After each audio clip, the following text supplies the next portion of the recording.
नमस्कार. आज माझ्या वर्गमित्राची ओळख करून द्यायला मला विशेष आनंद आणि अभिमान वाटतोय. आपल्याकडे पावसात भाषण केल्यावर विशेष कौतुक होतं. तर त्याप्रमाणे मंदारनी आज ती संधी साधून विशेष चांगल्या विषयावर तो बोलणार आहे. त्याबद्दलचं अभिनंदन. सगळ्यांना थोडक्यात ओळख करून देतो. मंदार 1999 साली प्रबोधिनीची 10वीची बॅच. गिफ्टेड स्टुडंट कशाला म्हणतात ते जर बघायचं असेल तर त्याच्याकडे बघून ती व्याख्या करून घ्यावी अशा प्रकारचा विद्यार्थी आहे. 5वी ते 10वी वर्गात तो पूर्णपणे सर्व वर्षी पहिला होता. त्याच्यानंतर त्यांनी 11वी-12वी पुण्यात कॉलेजमध्ये गरवारेमध्ये जाऊन नंतर IIT पवईतनं BTech केलं आणि मग अमेरिकेमध्ये ॲरिझोना स्टेट युनिव्हर्सिटीमधनं नॅनो टेक्नॉलॉजीमधनं PhD केलं. सो त्याचा विषय पूर्णपणे इंजिनिअरिंग आणि टेक्नॉलॉजी रिलेटेड होता. त्यानंतर काही काळ त्यांनी तिथे एका स्टार्टअपमध्ये काम केलं, ज्याच्यामध्ये ते त्या काळच्या लेटेस्ट कटिंग एज टेक्नॉलॉजीवर काम करायचे. सोलॅडिम म्हणून आय थिंक कंपनी होती. सो ग्लासचा नॅनो टेक्नॉलॉजी वापरून इलेक्ट्रिसिटी कन्झम्पशन कसं कमी करता येईल, ग्लासेस थोडे मॉडिफाय करून, असा त्यांचा काहीतरी विषय होता. त्यानंतर ते ठरवून, त्याचं लग्न झालं 13मध्ये, त्यानंतर ठरवून ते पुण्याला आले की अमेरिकेत जेवढं आपण काम केलं पुरे झालं, पण शेवटी भारतात यायचं आहे. पुण्यात आल्यावर सुद्धा टिपिकल जॉब करायचा त्याचा काही विचार नव्हता. त्यांनी सुरुवातीला काही काळ इकडचे तिकडचे ऑपॉर्च्युनिटीज एक्सप्लोअर केल्यानंतर त्यांनी एक IoTमध्ये स्वतःची कंपनी सुरू केली आणि 4-5 वर्ष उत्तम चालवली.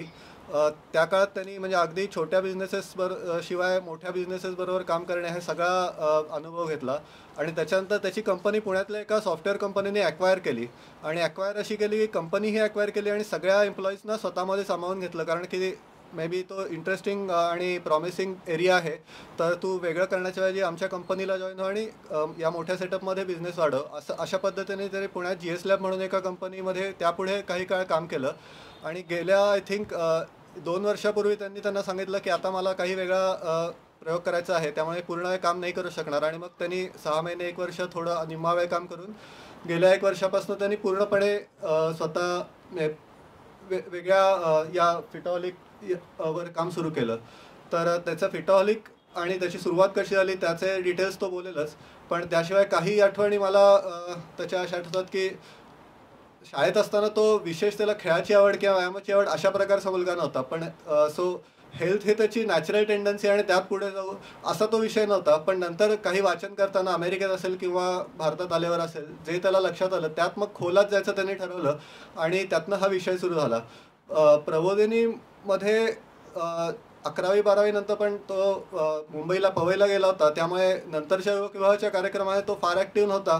पण मला एक विशेष आठवतं आणि त्याचं विशेष कौतुक वाटतं ते म्हणजे 2002 साली विवेकानंद स्मृती शताब्दी वर्ष होतं. त्यावेळेस प्रबोधिनी ठरवलं की महाराष्ट्रातल्या 100 ठिकाणी आपण जाऊन मेळावे आणि शिबिरं घ्यायची. तर त्यावेळेस संभव त्याला काही वेळ होता, त्यामुळे तो त्याच्या पूर्वतयारी शिबिराला आला आणि त्यानंतर स्वतः पठ्ठ्याने जाऊन रत्नागिरीमध्ये जाऊन एक विवेकानंदांचा परिचय शिबिर आणि मेळावा घेतला. त्याचं मला विशेष कौतुक वाटतंय, कारण की फारशी बॅकग्राऊंड नसताना संघटना कामाची असा मेळावा घेणं अवघड आहे, पण त्यांनी ते केलं. त्याच्यानंतर आता विषयाच्या दृष्टीने इंटरेस्टिंग काहीतरी असं सांगतो. म्हणजे 2001 साली मे बी 1 साली का नंतर आला आठवत नाही, पण दीनानाथच्या नवीन बिल्डिंगचं उद्घाटनाला मे बी 13 साली दीनानाथच्या नवीन बिल्डिंगच्या उद्घाटनाला मोदी आले होते आणि त्यावेळेस त्यांच्या भाषणामध्ये ते म्हणले होते की ठीक आहे, तुम्ही उत्तम रुग्णालय काढताय, चांगलं आहे, पण प्रिव्हेंटिव्ह मेडिसिनसाठी केलं पाहिजे आणि काहीतरी केलं पाहिजे. आणि त्यावेळेस मी विचारलं होतं की अरे प्रिव्हेंटिव्ह मेडिसिन म्हणजे काय प्रकार असू शकतो, शेवटी मेडिसिनच आहे आणि आधी प्रिव्हेंटिव्ह काय असू शकतो, म्हणजे काही कल्पना नव्हती. तो एक प्रसंग. आणि नंतर 2019 साली मी आणि मंदार एकदा कॉफी प्यायला भेटलो होतो आणि मी त्याला हेल्थ हा विषय थोडा त्या सुमारास आमच्या दोघांच्या आवडीचा विषय झाला होता. मी त्याला सांगत होतो की अरे हल्ली पर्सनलाइज व्हिटॅमिन्सची औषधं येतात किंवा हेल्थ टेक्नॉलॉजीमध्ये असं आलं आहे की कंटिन्युअस ग्लुकोज मॉनिटरिंग वगैरे वगैरे, किंवा त्या विषयावर आम्ही बोलत होतो. आणि तो म्हणून गेला की या सगळ्याला काही अर्थ नाही. जर मी स्वतः टेक्नॉलॉजीतला असून आणि इंजिनियर असून मला या विषयामध्ये काम करायला आवडणार नाही, पण हेल्थमध्ये काम करायचं असेल तर नॉन टेक इझी आणि लोकलाइज सोल्युशन अशी काहीतरी केली पाहिजेत. आणि त्यावेळेस त्याला ह्या विषयाचा मला नाही वाटत की त्यांनी फार अभ्यास केला होता, पण अमेरिकेत असताना किंवा भारतात असताना एकूण हेल्थ सेक्टरमध्ये काय सध्या चालू आहे त्याच्यावर त्याचं लक्ष होतं. त्यामुळे टेक एनेबल्ड हेल्थवर माझा फार विश्वास नाही आहे, पण सिम्पल लाईफस्टाईल आणि नॉन टेक सोल्युशन्सवर काम केलं पाहिजे हे त्या लक्षात आलं होतं. आणि त्यापुढे मग त्यांनी भारतामध्ये एक डी लाईफ इन्स्टिट्यूट म्हणून आहे ज्यांचा एक लो कार्ब न्यूट्रिशनचा डिप्लोमा आहे, तो त्यांनी केला. स्वतः त्यांनी काही काळ जिम जॉईन केला आणि जिममधला व्यायाम काय प्रकार असतो होता ते त्यांनी अनुभव घेतला. आणि नंतर त्याच्या लक्षात आलं की ह्याच्यात आपण उडी घेऊन ॲक्च्युली काहीतरी काम करू शकतो.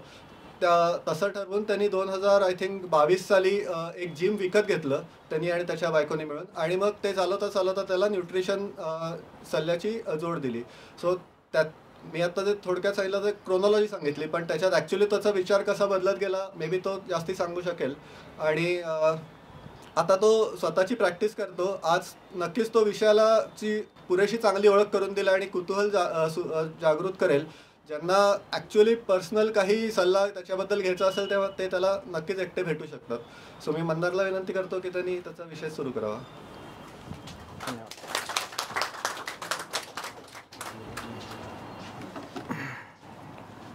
धन्यवाद चैतन्य. त्याने थोडं मित्र असल्यामुळे थोडीशी अतिशयोक्ती केली आहे, पण ठीक आहे, हरकत नाही. तुम्ही सगळे आज घरी बसून मस्त कांदाभाजी हाणायचं सोडून इथे आलात त्याच्याबद्दल धन्यवाद. आणि तुमचा वेळ सत्कारणी लागेल असं काहीतरी आपण नक्की बोलूया. थोडंसं इंटरॅक्टिव्ह ठेवू, म्हणजे मधनं आपल्याला शंका असतील तर विचारायला हरकत नाही. मला आवडतं गप्पा मारायला. ह्या आजच्या सेशनचं नाव किंवा आजच्या कार्यक्रमाचं नाव मी आरोग्य, आजार आणि आहार, मी 3 त्याच्यात आलेत. हा एक आपला कोइन्सिडन्स आहे. पण चैतन्य म्हणतो असं की आपल्या स्वतःच्या शरीरात एक शहाणपण लपलेलं आहे. ते शहाणपण शोधायला मला एका ठिकाणी आवडायला लागलं. आणि ते शोधता शोधता जे सापडलं त्यातलं काही मुद्दे मी तुमच्यासमोर आज मांडणार आहे. म्हणजे मांडण्यासारखे बोलण्यासारखे बरेच आहेत. जसं तो म्हटला की पुन्हा पण आपण कधी भेटून ते नक्कीच बोलू शकतो. पण त्यातले ठळक काही मांडतो आणि त्यात मग साधारण मी एक पाऊण तास बोलेन आणि मग आपण आणखी थोडी सविस्तर प्रश्नोत्तरं करू शकतो. ठीक आहे.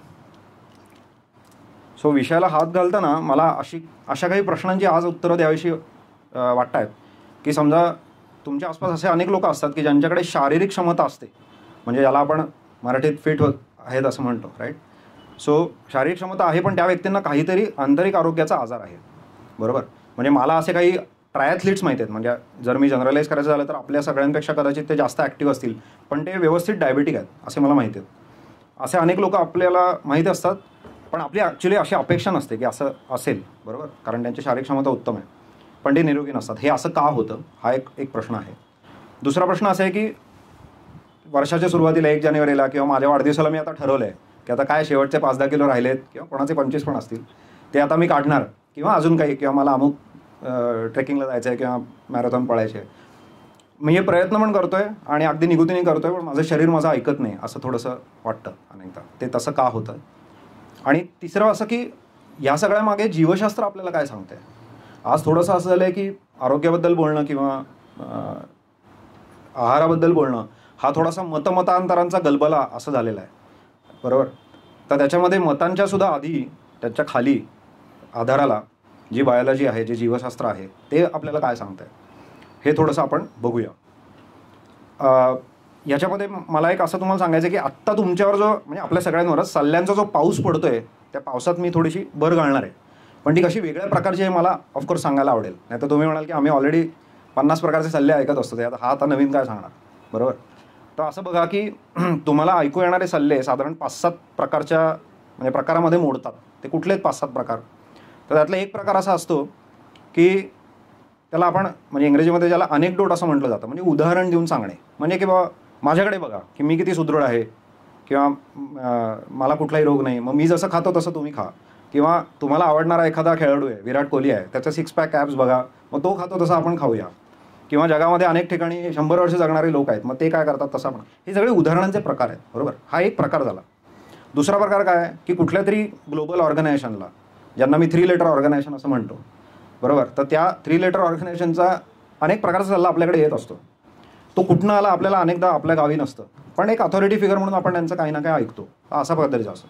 तसाच अजून एक प्रकार म्हणजे कुठला तरी ह्या क्षेत्रातला प्रसिद्ध झालेली व्यक्ती असते, मग त्यांनी काहीतरी पुस्तकं लिहिली असतात किंवा ते काहीतरी सांगत असतात, मग त्यांचा एक सल्ला असतो. चौथ्या प्रकारचा असतो म्हणजे कुठली तरी वैद्यकशास्त्रातली शाखा वापरून सांगितलं जातं की बाबा आम्ही आयुर्वेदवाले आहोत, आयुर्वेद आमच्या असं सांगितलं, आम्ही होमिओपॅथीवाले आहोत, आम्ही असं सांगितलं, असा एक असतो. किंवा मॉडर्न मेडिसिन काय म्हणते असं म्हणून सांगितलं जातं. अजून एक प्रकार काय आहे की एक ज्याला आपण म्हणू की स्थानिक आणि सांस्कृतिक एक आर्ग्युमेंट वापरलं जातं. एक असा वाद केला जातो की नाही, आपण मराठी आहोत किंवा आपण भारतीय आहोत, तर आपलं जेवणाचं ताट हे असं दिसतं, मग आपण तसं खाल्लं पाहिजे, आपण परंपरागत असं खात आलो आहोत, अशा पद्धतीचं एक आर्ग्युमेंट असतं. अजून एक असतं की आहारशास्त्राच्या बाहेरचा एखादा विषय आणून, म्हणजे बाबा आता नवीन भाषेत सांगायचं तर अमुक पद्धतीचा आहार हा क्लायमेट फ्रेंडली आहे का, बरोबर, म्हणजे पृथ्वीच्या पर्यावरणापूरक तो आहे का, ओके, अशा बऱ्याच प्रकारांनी तुमच्याकडे सल्ले येतात.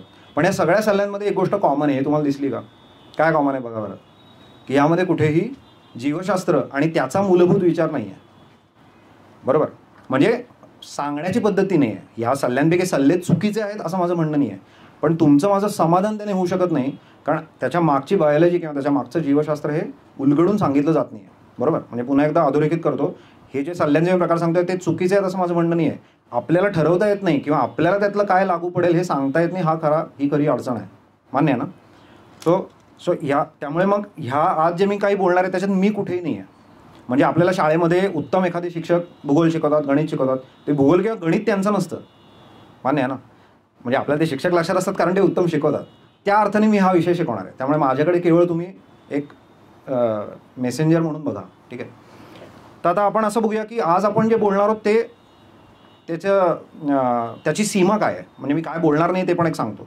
तर आज जे मी बोलणार आहे ते जीवनशैलीच्या आजारांबद्दल बोलणार आहे, बरोबर. म्हणजे जीवनशैलीचे आजार म्हणजे काय, तर हे असे सर्व प्रकारचे आजार त्याच्यामध्ये आहेत. आता हे सगळं मी वाचून नाही दाखवत नावं, पण आपल्याला बहुतांश जीवनशैलीचे आजार म्हणल्यावर माहिती आहे का आपल्याला हे सगळे आजार त्याच्यामध्ये असतात. मग साधा अगदी लठ्ठपणा असेल, मधुमेह असेल, किडनीचे विकार असेल, बरंच काय काय असेल. म्हणजे कुठले नाहीत तर कुठेतरी तुम्ही बाबा इजा होऊन पडलात, तुम्हाला आत्ता काही मदत लागली, औषध उपचार लागले, सर्जरी लागली, ते आपण बोलत नाही आहोत. आपण हे जीवनशैलीचे आजार बोलतोय, बरोबर. किंवा जेनेटिक्समध्ये काहीतरी, अनुवंशिकतेमध्ये काहीतरी त्रास आहे आणि म्हणून जन्मतःच काही आजार त्यामुळे झालेला आहे असं स्पेसिफिकली माहिती आहे, ते आजार सोडून आपण आज बोलणार आहोत, बरोबर. म्हणजे जे आजार होत राहील, ज्याला आपण क्रॉनिक डिसीज असं इंग्लिशमध्ये टर्म वापरतो, की जे बराच काळ जीवनशैली ती अमुक प्रकारची असल्यामुळे आणि ती चुकीची असल्यामुळे जे आजार होतात ते आपण बोलूया. आता थोडंसं आपण प्रबोधिनीत बोलताना देशापुढचा प्रश्न असं म्हणून बोलतो किंवा काही जगापुढचे प्रश्न असं म्हणून बोलतो. तर म्हणून एक थोडक्यात एकच मी त्याच्यावर फक्त चित्र दाखवणार आहे तुम्हाला, की साधारण काय पातळीचा हा प्रॉब्लेम झाला आहे आणि होऊ घातला आहे. आणि मी आता हे काम म्हणून करायला लागल्यावर मला तो आणखी नजरेला पडतो आहे. तर त्यातला साधे आपण तुम्हाला एक गंमत म्हणून फक्त उदाहरण देणार आहे, की आता लठ्ठपणा असेल तर जवळपास आत्ता भारतामध्ये म्हणजे आपल्या 10% म्हणजे 150 कोटीपैकी 15 कोटी तर लठ्ठ म्हणून गणले जात आहेत. एखादा शहरी भागामध्ये याचं प्रमाण ऑफकोर्स जास्त आहे, 10%पेक्षा जास्त असणार आहे. आणि जगात आपण 3ऱ्या नंबरला ऑलरेडी पोचलेलो आहोत, त्याच्यात आपल्या लोकसंख्येचा भाग ऑफकोर्स आहे. दुसरा असेल की डायबिटीस असेल, मधुमेह. म्हणजे तुम्हाला माहिती आहे की आपण मधुमेहाची राजधानी भारत हा झालेला आहे जगभराची, राईट. त्याच्यात तर आपण पहिले आहोत, 25 कोटी लोकांना आहे. आणि हे त्या अर्थाने हे सरकारी आकडे आहेत, म्हणजे हे कदाचित जास्त असण्याची शक्यता आहे. हृदयविकाराचं परत तसंच, की जगात 5 पैकी एक व्यक्ती भारतीय आहे ज्यांना हृदयविकाराचा त्रास होतोय, बरोबर. उच्च रक्तदाबात पण तसंच आहे, थोडा आणखी जास्त पसरलेला प्रॉब्लेम आहे, अडचण आहे. 3घात 1 आपण आहोत. आणि मग फॅटी लिव्हर वगैरे असे काही जे नवीन आता तुम्हाला ऐकू येतात गेले काही वर्ष, तर त्यातसुद्धा आपण बरेच पुढे गेलेलो आहोत. म्हणजे हा आपल्या देशामध्ये आणि जगामध्ये सुद्धा भयंकर प्रमाणात पसरलेला हा प्रॉब्लेम आहे, भयंकर प्रमाणात अडचण आहे आणि लोकांना रोजचा त्याच्या मागे त्रास होतो आहे. आणि मग उजवीकडच्या त्या चित्राच्या भागात दाखवलं आहे तसं, की त्यांच्या मागे औषधं लागत आहेत, ससेमिरा चालू होतो आहे, बरोबर. तर आता ह्या विषयाला थोडासा हात घालताना मला असं मांडायचं आहे की आपल्या शारीरिक आरोग्याचे मी 2 भाग करतो, ओके. ह्याच्यामध्ये परत एकदा तळटीप तीच, की मी आत्ता मानसिक आरोग्य आणि बाकी काही पातळ्यांवर मी आत्ता बोलणार नाही आहे, त्याही महत्त्वाच्याच आहेत निश्चितच. पण आज आपण शारीरिक आरोग्याबद्दल बोलतोय. तर ह्या शारीरिक आरोग्याचे मी 2 भाग करतो.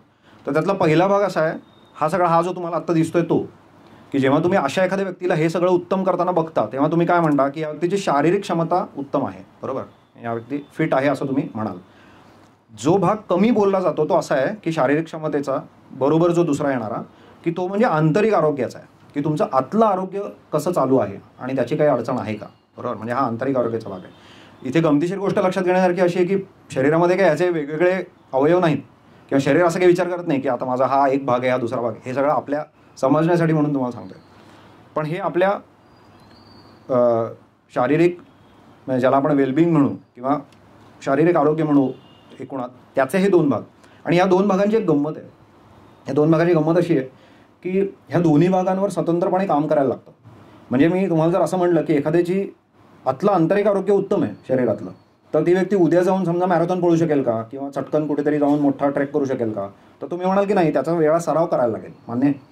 पण उलटा पण बाण जो आहे तो तितकाच खरा आहे की जर शारीरिक क्षमता उत्तम असेल, तंदुरुस्त तुम्ही असाल आणि जिथे मी हा सगळे प्रकार दाखवले ते तुम्ही उत्तम करू शकत असाल, तर त्याचा अर्थ असा होत नाही की तुमचं आंतरिक आरोग्य योग्य असेलच अशी गॅरंटी देता येत नाही, अशी खात्री देता येत नाही. बरोबर. म्हणजे असा एक विचार करूया की हे जणू काही 2 जोड्या भावंडांसारखे आहेत. म्हणजे मी एका भावंडाला लागली आहे भूक आणि दुसऱ्याला मी 4 घास जास्त खाणं दिलं तर तसं नाही झालं. ज्याला भूक लागली त्याला द्यायला लागतं. म्हणजे आपल्याला आधी हे कळलं पाहिजे की माझा जो आत्ताची अडचण माझ्यासमोर जी आहे ती माझी शारीरिक क्षमतेची अडचण आहे का आंतरिक आरोग्याची आहे. आज मी बोलताना थोडंसं जास्त आंतरिक आरोग्याबद्दल बोलणार आहे, पण ते म्हणण्याचा अर्थ असा नाही की शारीरिक क्षमता कमी महत्त्वाची आहे. ती महत्त्वाची आहेच, फक्त त्याबद्दल तुम्हाला बऱ्यापैकी माहिती आहे. ते तुम्ही करता की नाही करता हा एक वेगळा मुद्दा आहे, पण त्याच्याबद्दल चुकीची माहिती थोडी कमी आहे. ठीक आहे, बऱ्यापैकी बरोबर माहिती त्याच्याबद्दल आपल्याला दिली जाते. त्यामुळे आज उजवीकडच्या भागाबद्दल, आंतरिक आरोग्याबद्दल मी जास्त बोलेन.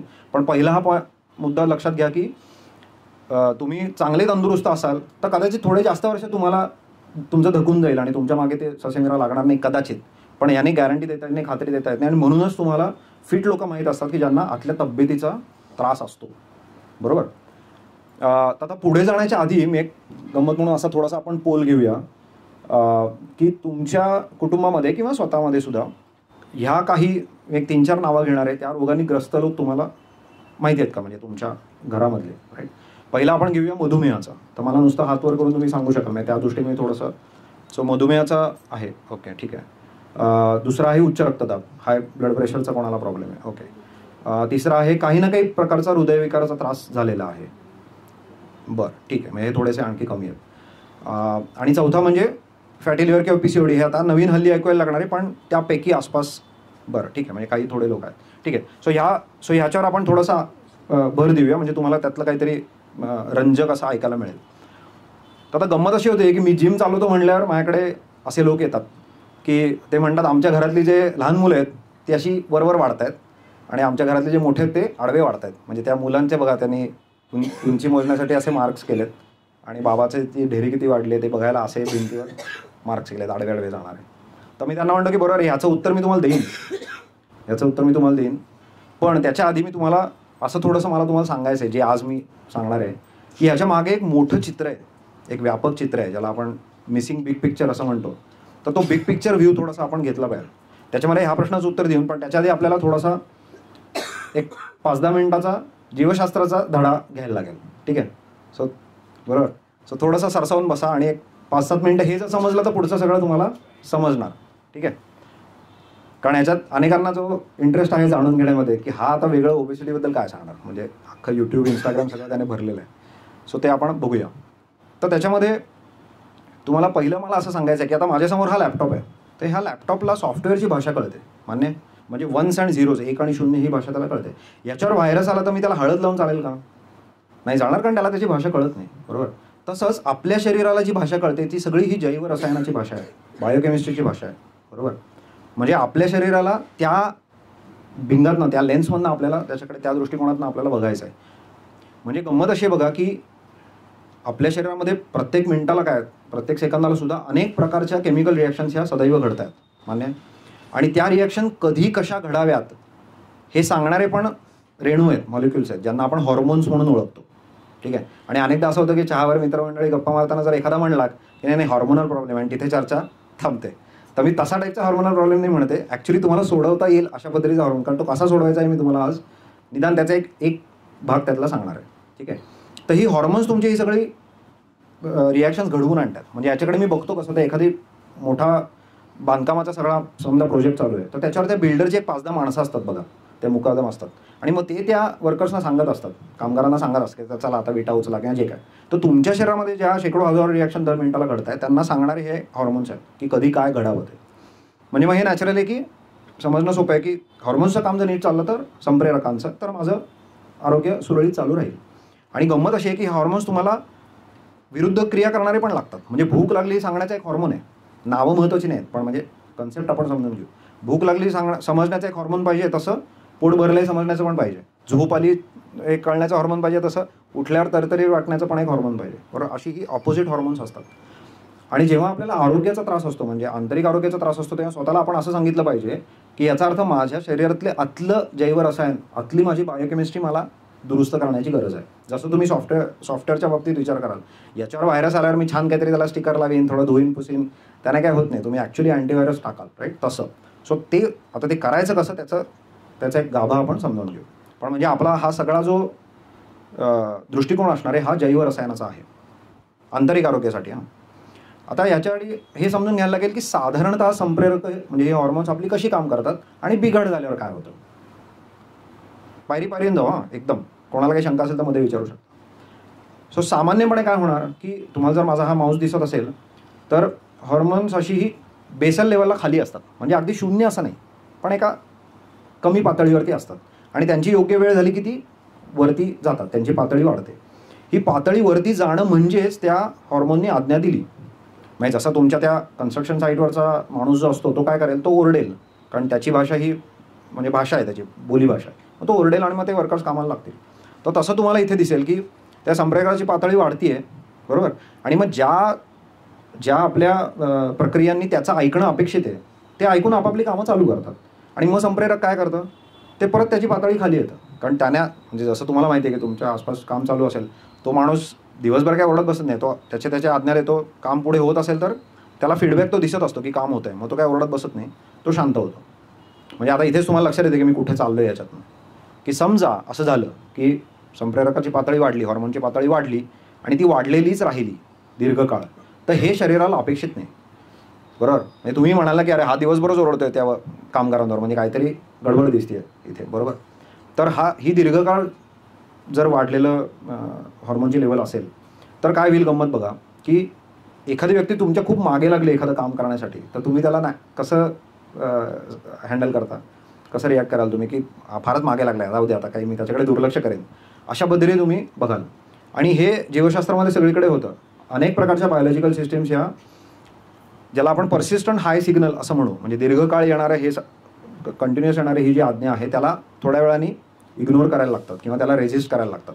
आपण एखाद्या खूप गोंगाट असलेल्या ठिकाणी गेलो तर पहिला अर्धा तास आपल्याला थोडासा त्रास होईल, पण नंतर आपण चक्क झोपू सुद्धा शकतो, मस्त फोनवर गप्पा मारू शकतो सगळं, कारण आपण आपला मेंदू त्याला बाजूला ठेवायला शिकतो. तर तसंच हे करतात की ज्या प्रक्रियांनी त्याचं ऐकणं अपेक्षित असतं ते संप्रेरक जर वाढलेलंच राहिलं तर ते त्यांचं ऐकणं बंद करतात किंवा त्याला रेजिस्ट करायला लागतात. म्हणजे याच्यातनं त्या संप्रेरकाला एक विरोध निर्माण होतो, बरोबर. म्हणजे जिथे जिथे संप्रेरकाची वाढलेली पातळी आली तिथे तिथे हा विरोध आलाच. ही जोडगोळी तुटू नाही शकत, ही जोडगोळी एकत्रच येते.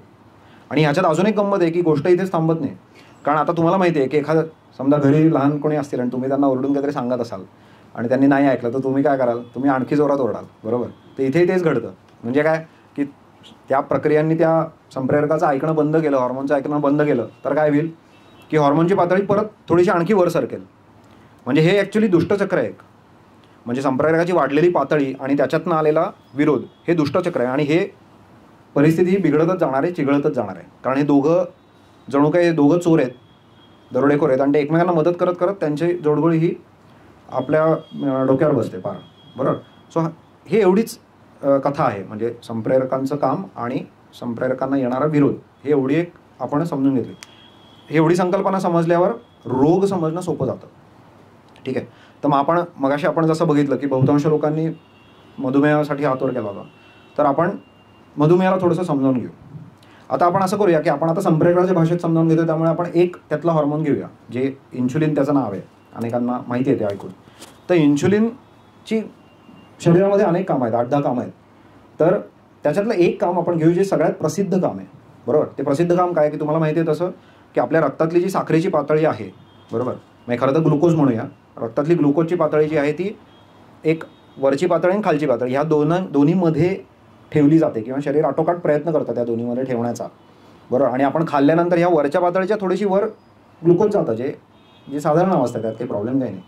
तर आता इन्शुलिनचं काम काय आहे की ते रक्तातली ही जी वाढलेली ग्लुकोजची पातळी आहे ते कळून आपल्या पँक्रियासमधनं स्वादुपिंडातनं इन्शुलिन सोडलं जातं रक्तामध्ये, आणि हे इन्शुलिन थोडंसं त्या ही ग्लुकोजची पाकिटं आपल्या पेशींपर्यंत पोहोचवणारे हे ड्रायव्हर आहेत, ते बरोबर घेऊन जातात त्या ग्लुकोजला आणि आपल्या पेशींपाशी जातात, त्या पेशींच्या दरवाजावर टकटक करतात आणि त्या ग्लुकोजला आत पोचवतात. ते ग्लुकोज आत पोचलं की त्या इन्शुलिनचं काम झालं, कारण नाही तर ते रक्तातच राहील.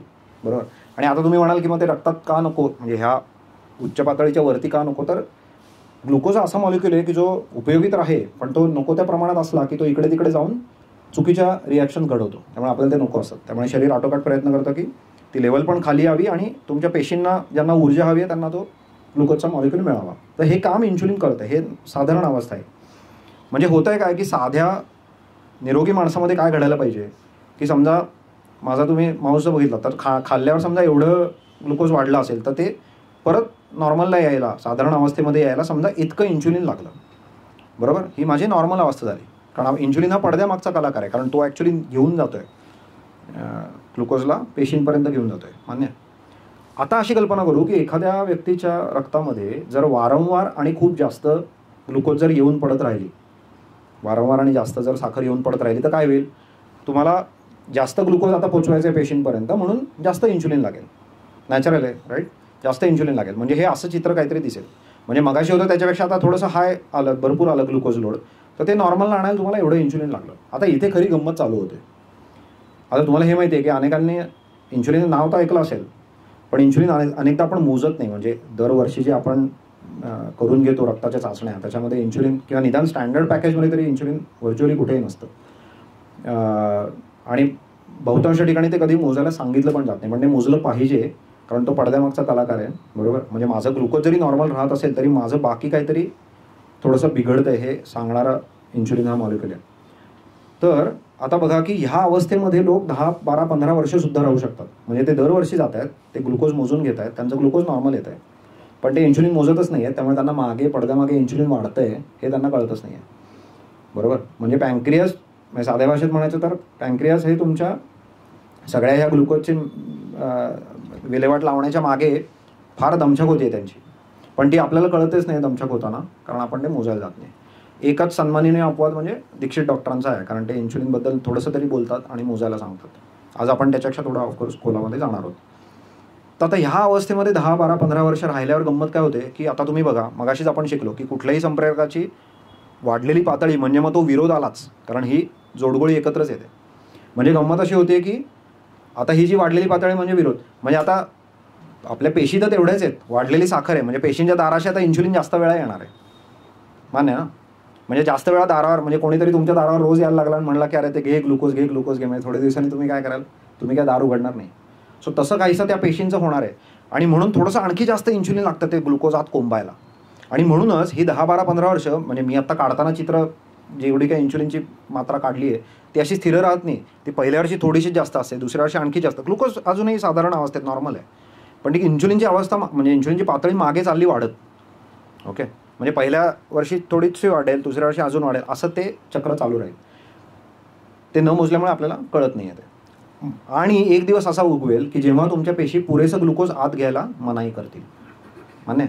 आणि त्या कल्यावर असं चित्र दिसेल की आता म्हणजे इन्शुलिन तर मागे वाढलेलं आहे ते आहेच, पण आता ग्लुकोज पण वाढेल, आणि इथे तुम्हाला फॉर्मली म्हटलं जाईल की आता तुम्ही मधुमेही झालात, आता तुम्ही डायबेटिक झालात. बरोबर. म्हणजे हाही प्रवास मग पुढे बराच चालू राहील. म्हणजे आता ह्याच्यात मी असं धरलं आहे की काही त्या व्यक्तीच्या आहारविहारामध्ये काही बदल काही नाही, म्हणजे ते जे त्यांचं आहे ते चालू आहे. तर हा रोगाचा प्रवास आहे, हा मधुमेहाचा, म्हणजे त्याला टाईप 2 डायबिटीस म्हटलं जातं. ह्या टाईप 2 डायबिटीसचा हा प्रवास आहे. तो प्रवास आतापर्यंत आपण कुठे आलो, ह्या स्टेज 3 ला आलो की जिथे जवळपास 20-25 वर्ष आता झाली आहेत की शरीराने प्रचंड प्रमाणामध्ये इन्शुलिन तयार केलेलं आहे. मान्य. आणि प्रचंड प्रमाणात इन्शुलिन बरोबर दुसरं काय येतं, इन्शुलिन विरोध. सो हे अति इन्शुलिन आणि इन्शुलिन विरोध हे दोघंही शरीरात आता छान मुरले आहेत अगदी 20-25 वर्ष. आणि मग काय होणार आहे की ज्या पँक्रियाजमधल्या ज्या आपल्या बीटा सेल्स असतात की ज्या इन्शुलिन तयार करतात त्या एक दिवस दमून जाणार, कारण आता 20-25 वर्ष त्यांनी प्रचंड प्रमाणात इन्शुलिन तयार केले, त्या दमून जाणार. मग तुम्हाला अनेकांना माहीत असणारी एक अशी अवस्था येते की त्या व्यक्तीच्या शरीरात ॲक्च्युली इन्शुलिनच कमी पडतं आहे. बरोबर. मग अशांना तुम्ही बाहेरनं ते इन्शुलिन घेताना बघता, त्यांचा ग्लुकोज कंट्रोल गेलेलाच असतो, बिघडलेलाच असतो, पण आता इन्शुलिन शरीरातनं आता कमी, त्यामुळे ज्याला आपण एक्झोजिनस म्हणतो, बाहेरलं म्हणजे बाहेरून जे द्यायला लागतं ते इन्शुलिन, ते त्यांना तुम्ही घेताना बघितलं असेल. म्हणजे आपल्याला इथे गोम लक्षात येते की माझ्याकडे ही जी दुसरी अवस्था आहे, स्टेज 2 जी आहे, हे 10-15 वर्षांचा काळ होता जेव्हा मी एखाद्याला रोखू शकलो असतो की तू मधुमेही होऊच नकोस, तू परत मागे ये आणि कदाचित पहिल्याच अवस्थेत ये, बरोबर, किंवा शक्य तितक्या पहिल्या अवस्थेच्या जवळ ये. ही विंडो, ही ऑपॉर्च्युनिटी विंडो, ही संधी आपण बहुतांश लोकांमध्ये आपण गमावतो आहे, बरोबर. तर हे एक आपण लक्षात घेतलं पाहिजे की ह्या सगळ्या रोगाच्या प्रवासामध्ये इन्शुलिन विरोध माझा आधीच चालू झाला आहे, मधुमेह माझा नंतर आला आहे, बरोबर. आता असेही लोक असतील की जे ह्या दुसऱ्या अवस्थेतच राहतील आणि त्यांना कदाचित नाही पण होणार मधुमेह, असे लोक असू शकतील, बरोबर. म्हणजे तांत्रिकदृष्ट्या बरोबर जर बोलायचं असेल तर असे लोक असू शकतात. म्हणजे हा प्रिडिक्टिव्ह नाही आहे त्या अर्थाने, पण त्याची प्रॉबिलिटी वाढत चालली, कारण तुम्ही जितकी वर्ष त्या दुसऱ्या अवस्थेमध्ये काढाल तितकं प्रॉब्लेम आहे, कारण इन्शुलिन रेजिस्टन्स येतच राहील, इन्शुलिन विरोध वाढतच राहणार. म्हणजे हा एक आपण एका रोगाचा प्रवास समजून घेतला. आता हा म्हणजे आपण ह्या रोगाचा फैलाव आपण बघतोच आहोत. सो हा प्रवास आपल्याला समजला पाहिजे आणि आपल्याला हे लक्षात आलं पाहिजे की मधुमेह हा अति इन्शुलिनचा रोग आहे, हा कमी इन्शुलिनचा रोग नाही. आपल्याला काय वाटू शकतं त्या कोणा व्यक्तीला बाहेरनं इंजेक्शन इन्शुलिनचं घेताना की हा कमी पडणाऱ्या इन्शुलिनचा रोग आहे की काय, असं वाटू शकतं. पण ॲक्च्युली तुम्ही लक्षात घ्या की अनेक वर्ष, 25 वर्ष 30 वर्ष हा अति इन्शुलिन, आणि मग आता पेशी दमून गेल्या आणि म्हणून आता ती केवळ चौथी अवस्था ही कमी इन्शुलिनची अवस्था आहे. म्हणजे जर तुम्ही ऐकलं असेल तर टाईप 1 डायबिटीज जो असतो, जो लहानपणीच लक्षात येतो आणि त्या व्यक्तींना आयुष्यभर वरनं इन्शुलिन घ्यायला लागतं, त्या रोगात आणि ह्या रोगामध्ये तेवढंच फक्त साधर्म्य आहे की त्यांचं इन्शुलिन कमी, पण ते टाईप 2 डायबिटीजच्या चौथ्या अवस्थेत कमी पडणार आहे. ठीक आहे. आता आपण असं कोणीतरी एकदम व्यवस्थित विचारेल की ठीक आहे, मला आता इन्शुलिन कमी करायचं एवढं कळलं आहे, ठीक आहे, मी जाऊन मोजून घेतो, मला आता कळलं की कमी करायचं आहे. तर तू असंच सांग ना की कुठल्या पद्धतीचे खाद्यपदार्थांनी इन्शुलिन वरती जातं आणि कशाने खाली राहतं. मग ज्याने खाली राहतं ते मी जास्त खाईन, ज्याने वरती जातं ते फारसे खाणार नाही, बरोबर. एकदम स्टेप बाय स्टेप, राईट. तर त्याचा छान आपल्याकडे डेटा आहे जो अनेक ठिकाणी पुन्हा पुन्हा करून बघितला गेलेला आहे. आता हा ग्राफ बघा कसा आहे की ज्याच्यावर इन्शुलिनचं प्रमाण दाखवलं आहे आणि वेगळ्या प्रकारचे अन्नघटक खाल्ल्यावर वेळेनुसार ते इन्शुलिन कसं वाढतं आणि कमी होतं असं दाखवलं आहे. म्हणजे व्हर्टा नावाची एक चांगली कंपनी याच्यामध्ये काम करते, तर त्यांचा हा डेटा आहे. पण असा हा सिमिलर डेटा अनेकांनी पब्लिश केला आणि हे बऱ्यापैकी रिपीटेबली आपल्याला दिसलं. ही आपल्या सगळ्यांचं कॉमन बायोकेमिस्ट्री आहे, आपल्या सगळ्यांमध्ये जी आहे ते हे जैवरसायनशास्त्र आहे. तर तुम्ही बघताय तसं की कर्बोदक खाल्ल्यामुळे, कार्बोहायड्रेट्स खाल्ल्यामुळे इन्शुलिन सगळ्यात जास्त वाढतं आहे. प्रथिनं खाल्ल्यावर साधारण मध्यम प्रमाणात वाढतं आहे आणि स्निग्ध पदार्थ खाल्ल्यावर फारसा वाढतच नाही आहे. सो हा फार मोठा क्लू आपल्याला आपलीच बायोकेमिस्ट्री देते आहे निर्विवादपणे. सो हा एक क्लू म्हणून ध्यानात ठेवूया आणि मग याच्याकडे परत आपण येऊया. ठीक आहे. तो क्लू मी काही उच्चारायची पण गरज नाही, तुम्हाला समोर तो दिसतोय. आता एखादं म्हणेल, आता तुमच्याकडे समजा ज्यांनी मधुमेहासाठी नव्हता हात वर केला ते म्हणतील की आता ठीक आहे, पण आता हे एक हॉर्मोन झालं इन्शुलिन, किंवा त्यातनं तू एक रोग सांगितलास, पण मी एवढं कशाला त्या इन्शुलिनची चिंता करायला पाहिजे, किंवा इन्शुलिन विरोधाची, म्हणजे ठीक आहे मी नाही आहे मधुमेही, तर मला कशाला, म्हणजे माझ्यासाठी त्याचा काय रेलेव्हन्स आहे, काय महत्त्व आहे. तर त्याच्यासाठी मगाशी मी जे तुम्हाला म्हणत होतो की याचा एक मोठा पट आहे, तो पट मला आता पुढच्या चित्रामध्ये मी तुमच्यासाठी उलगडतो आहे. तर तो पट असा आहे की इथे जवळपास मी 10 वेगळ्या रोगांची नावं लिहिली आहेत, जीवनशैलीच्या रोगांची 10 वेगळी नावं दिली. त्याला एक सेकंद तुम्हाला देतो मी. त्याच्यामध्ये कोण कोण आहे बघा. हृदयरोग आहे, मोठाले किलर्स आहेत याच्यात. हृदयरोग आहे, उच्च रक्तदाब आहे, स्वतः डायबिटीस आहे, आणि मग बाकी किडनीचे विकार, PCOD, फॅटी लिव्हर हे आहेत. अल्झायमर्स पण आहे. तुमच्यापैकी काही जणांना माहीत असेल की अल्झायमर्सचं एक नवीन नाव जे रिसर्चर्स वापरतात, म्हणजे आपल्या नेहमीच्या बोलण्यात आपण नाही वापरलं जात, पण रिसर्चर्स वापरतात. ते नाव काय आहे? डिमेन्शिया. बरोबर. तो डिमेन्शियाचा एक प्रकार आहे, म्हणजे विस्मरणाचा एक प्रकार आहे अल्झायमर्स, अगदी बरोबर. पण त्याचं एक इंटरेस्टिंग असं नाव आहे आपल्या ह्या आजच्या विषयाशी धरून, त्याला म्हणतात टाईप 3 डायबिटीस. त्याचं नाव आहे टाईप 3 डायबिटीस, बरोबर. म्हणजे त्याने तुम्हाला लक्षात येते की मी कुठे चाललो आहे ह्या चित्रामधनं, की आपल्या डोक्यामध्ये हे 10 रोग, हे 10 वेगळे रोग, त्याची 10 वेगळी कारणं, त्याचे 10 वेगळे डॉक्टर, अशा पद्धतीने असतं, बरोबर. आणि लठ्ठपणा झाला की लोक आमच्याकडे जिममध्ये येतात, बरोबर. पण मी तुम्हाला असं चित्र द्यायचा प्रयत्न करतोय जे गेल्या 10-20 वर्षामध्ये बाहेर आलं आहे, की ॲक्च्युली त्या अर्थाने 10 वेगळे रोग नसून एकाच विषारी झाडाच्या 10 फांद्या आहेत. एकाच विषारी झाडाच्या 10 फांद्या आहेत. ठीक आहे. आणि मग नॅचरली तुम्ही विचाराल की ठीक आहे, मग या झाडाच्या मुळाशी काय आहे. तर मगाशी जी आपण ती जी जोडी बघितली की अति इन्शुलिन आणि त्यातनं आलेला इन्शुलिन विरोध, ही जी जोडी आहे त्या डाकूंची, दरोडेखोरांची, ती त्या झाडाच्या मुळाशी आहे. आता ह्या चित्रावर थोडे सविस्तरपणे बोलणं जरूर आहे, कारण ही नवीन कन्सेप्ट आणि ही बोलली जात नाही आहे फारशी दुर्दैवाने.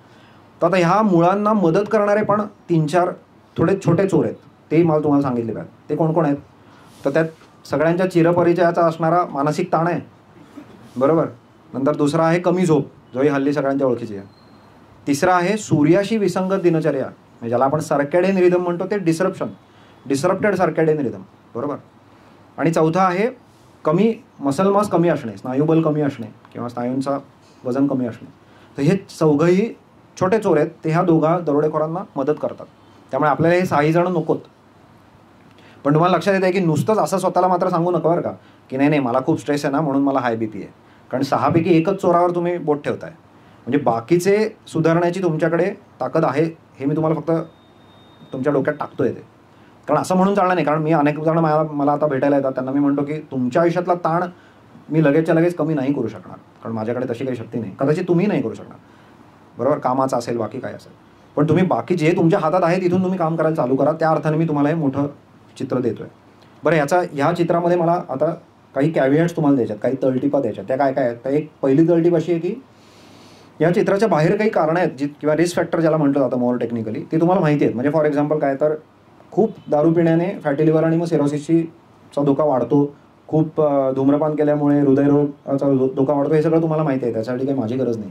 पण आज ज्या संख्येने जे दारू पित नाहीत आणि सिगरेट ओढत नाहीत त्यांना जितक्या प्रमाणामध्ये आज फॅटी लिव्हर आणि हृदयविकार होतोय, याचा अर्थ आपल्याला एका वेगळ्या विज्ञानातल्या थिअरीची गरज आहे. ती ही थिअरी आहे, पहिलं म्हणजे. दुसरं असं की एक व्यक्ती अनेक फांद्यांवर पण असू शकते चढलेली, जे तुम्हाला आता ते चित्र बघून कळते की कोणाकोणाला ब्लड प्रेशर पण आहे आणि मधुमेह पण आहे, कोणाला डायबिटीस आहे आणि हृदयविकार पण आहे, बरोबर. म्हणजे असे लोक तुम्हाला माहिती आहे की ज्यांना 2 फांद्यांवर ते चढलेत किंवा 3 फांद्यांवर त्यांचे हात लागले आहेत, पाय लागले आहेत, बरोबर. म्हणजे एक व्यक्ती मल्टिपल फांद्यांवर असू शकते.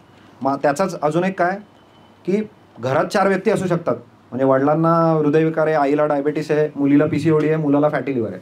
त्या चौघांना वाटत असतं की आम्हाला 4 वेगळे रोग आहेत, आमचे हे 4 बाटल्या औषधाच्या आम्ही ह्या अमुक 4 डॉक्टरांकडे जातो, जे वेगळेच डॉक्टर असतात. त्यांना मी सांगायचा प्रयत्न करतो की ॲक्च्युली तुम्हाला एकच रोग झाला आहे, तुम्ही त्या झाडावरनं खाली उतरा आणि बाजूला चालू लागा, बरोबर. तिसरं असं आहे की तुम्ही जितका वेळ त्या झाडावरच राहाल, कुठली का फांदी असे ना, तितकं बाकीच्या फांद्यांना तुमचा हात पाय लागण्याची शक्यता बळावते.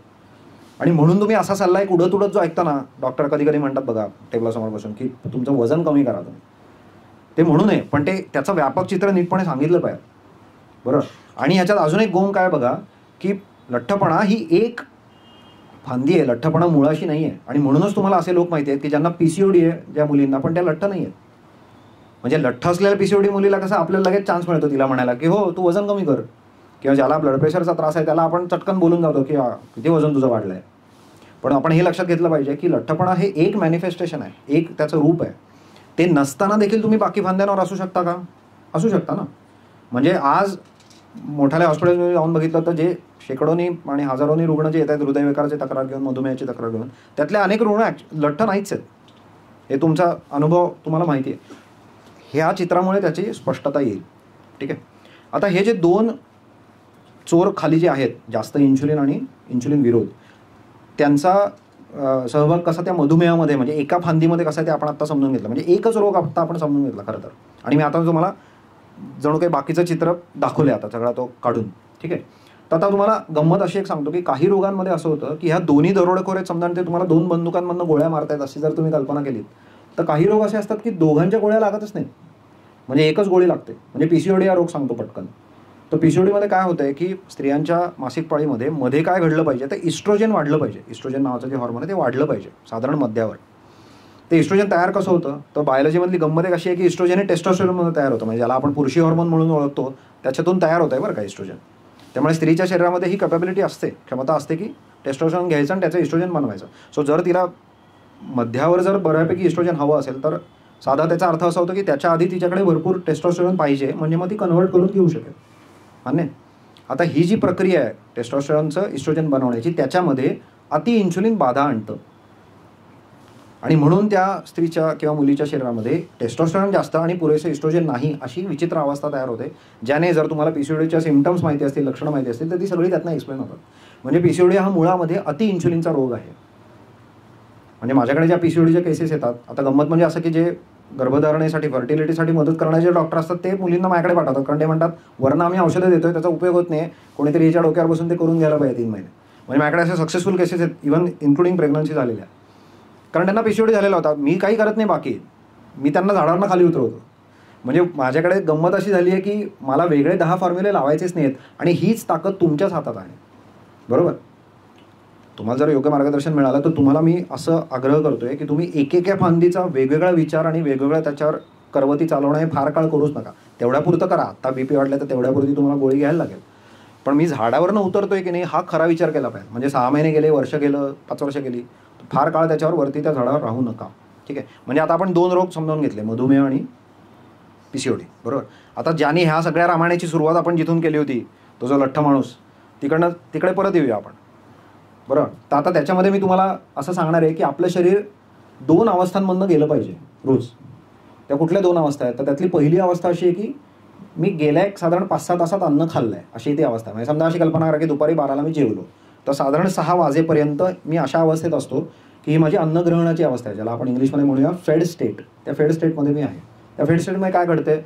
आलेल्या ऊर्जेचं वाटप करण्याचं काम इन्शुलिनचं चालू आहे. बरोबर. त्यामुळे इन्शुलिन वाढलेलं आहे. त्यामुळे ती वाढलेल्या इन्शुलिनची अवस्था आहे. याच अवस्थेचं अजून एक नाव काय आहे की ऊर्जेची साठवण करणारी ती अवस्था आहे. बरोबर. कारण बाहेरनं ऊर्जा आली आहे, ती साठवून ठेवते. ती बॉडी कशी साठवून ठेवते शरीर आपलं 2 भागांमध्ये. एक म्हणजे तुमच्या स्नायूंमध्ये आणि यकृतामध्ये जे ग्लायकोजन आहे, लिव्हरमध्ये ग्लायकोजन आहे, मसलमध्ये ते ग्लायकोजन म्हणून, आणि दुसरं म्हणजे चरबी म्हणून, फॅट म्हणून ते आपण साठवून ठेवतो. म्हणजे ही पहिली जी अवस्था आहे ती तुमच्या पगाराच्या दिवसासारखी आहे. बाहेरनं पगार आलाय, तुम्ही पगाराच्या दिवशी काय करणार की थोडे तुमच्या काय सेव्हिंग अकाउंटमध्ये जातील आणि थोडे फिक्स डिपॉझिटमध्ये जातील. फिक्स डिपॉझिट म्हणजे फॅट आहे, म्हणजे ते तोडायला अवघड थोडं सेव्हिंगपेक्षा. बरोबर. तर ही माझी पहिली अवस्था झाली. आता समजा ह्या 6 तासानंतर पण मी नाही खाल्लं, समजा म्हणजे 12 वाजता जेवलो, 6 पर्यंत तसंच थांबून राहिलो आणि 6 नंतर पण तोंड हलवलं नाही, तर मी कुठल्या अवस्थेत शिरतो? तर मी उपासाच्या अवस्थेत शिरतो. बरोबर. आणि ही विना अन्नाच्या विना अवस्था आहे. म्हणजे आता काय गंमत होणार आहे बघा, ऊर्जेचं वाटपाचं काम इन्शुलिनचं होऊन गेलं, म्हणजे इन्शुलिन घरी गेला आता, म्हणजे ते खाली आलं. बरोबर. आणि आता ही जी अवस्था आहे ती मी मगाशी जी साठवून ठेवली जी ऊर्जा, ती आता वापरण्याच्या अवस्थेत मी आलो. म्हणजे हे तुमचे उरलेले 29 दिवस आहेत, पगाराचा सोडून जो दिवस आहे तो उरलेले 29 दिवस आहे. आता आपण तुम्ही आणि आम्ही एकत्र आपण विचार करू की एखादी व्यक्ती जर लठ्ठच राहत असेल वर्षानुवर्ष, तर काय घडत असेल सांगा बरं. की म्हणजे लठ्ठ राहते याचा अर्थ काय की त्यांचं जे साठवलेलं फॅट आहे ते जळत नाही आहे. म्हणजे काय होतं आहे? 2 अवस्थांबद्दल मी तुम्हाला माहिती दिली. कोणी गेस करेल का काय होतं आहे त्या व्यक्तीच्या शरीरामध्ये? 2 अवस्थांमध्ये आलं ना लक्षात की एक अवस्था काय आहे की ऊर्जा सारखी साठवण्याची अवस्था आहे, दुसरी अवस्था ऊर्जा वापरण्याची अवस्था आहे. ज्या व्यक्तीचं फॅट कमीच होत नाही आहे, लठ्ठपणा कमी होत नाही आहे, म्हणजे काय घडत असणार की ते दुसऱ्या अवस्थेत शिरतच नसणार, ऊर्जा वापरण्याच्या अवस्थेत ते शिरत नाही, म्हणजे ते पहिल्या अवस्थेमध्ये अडकून बसलेत.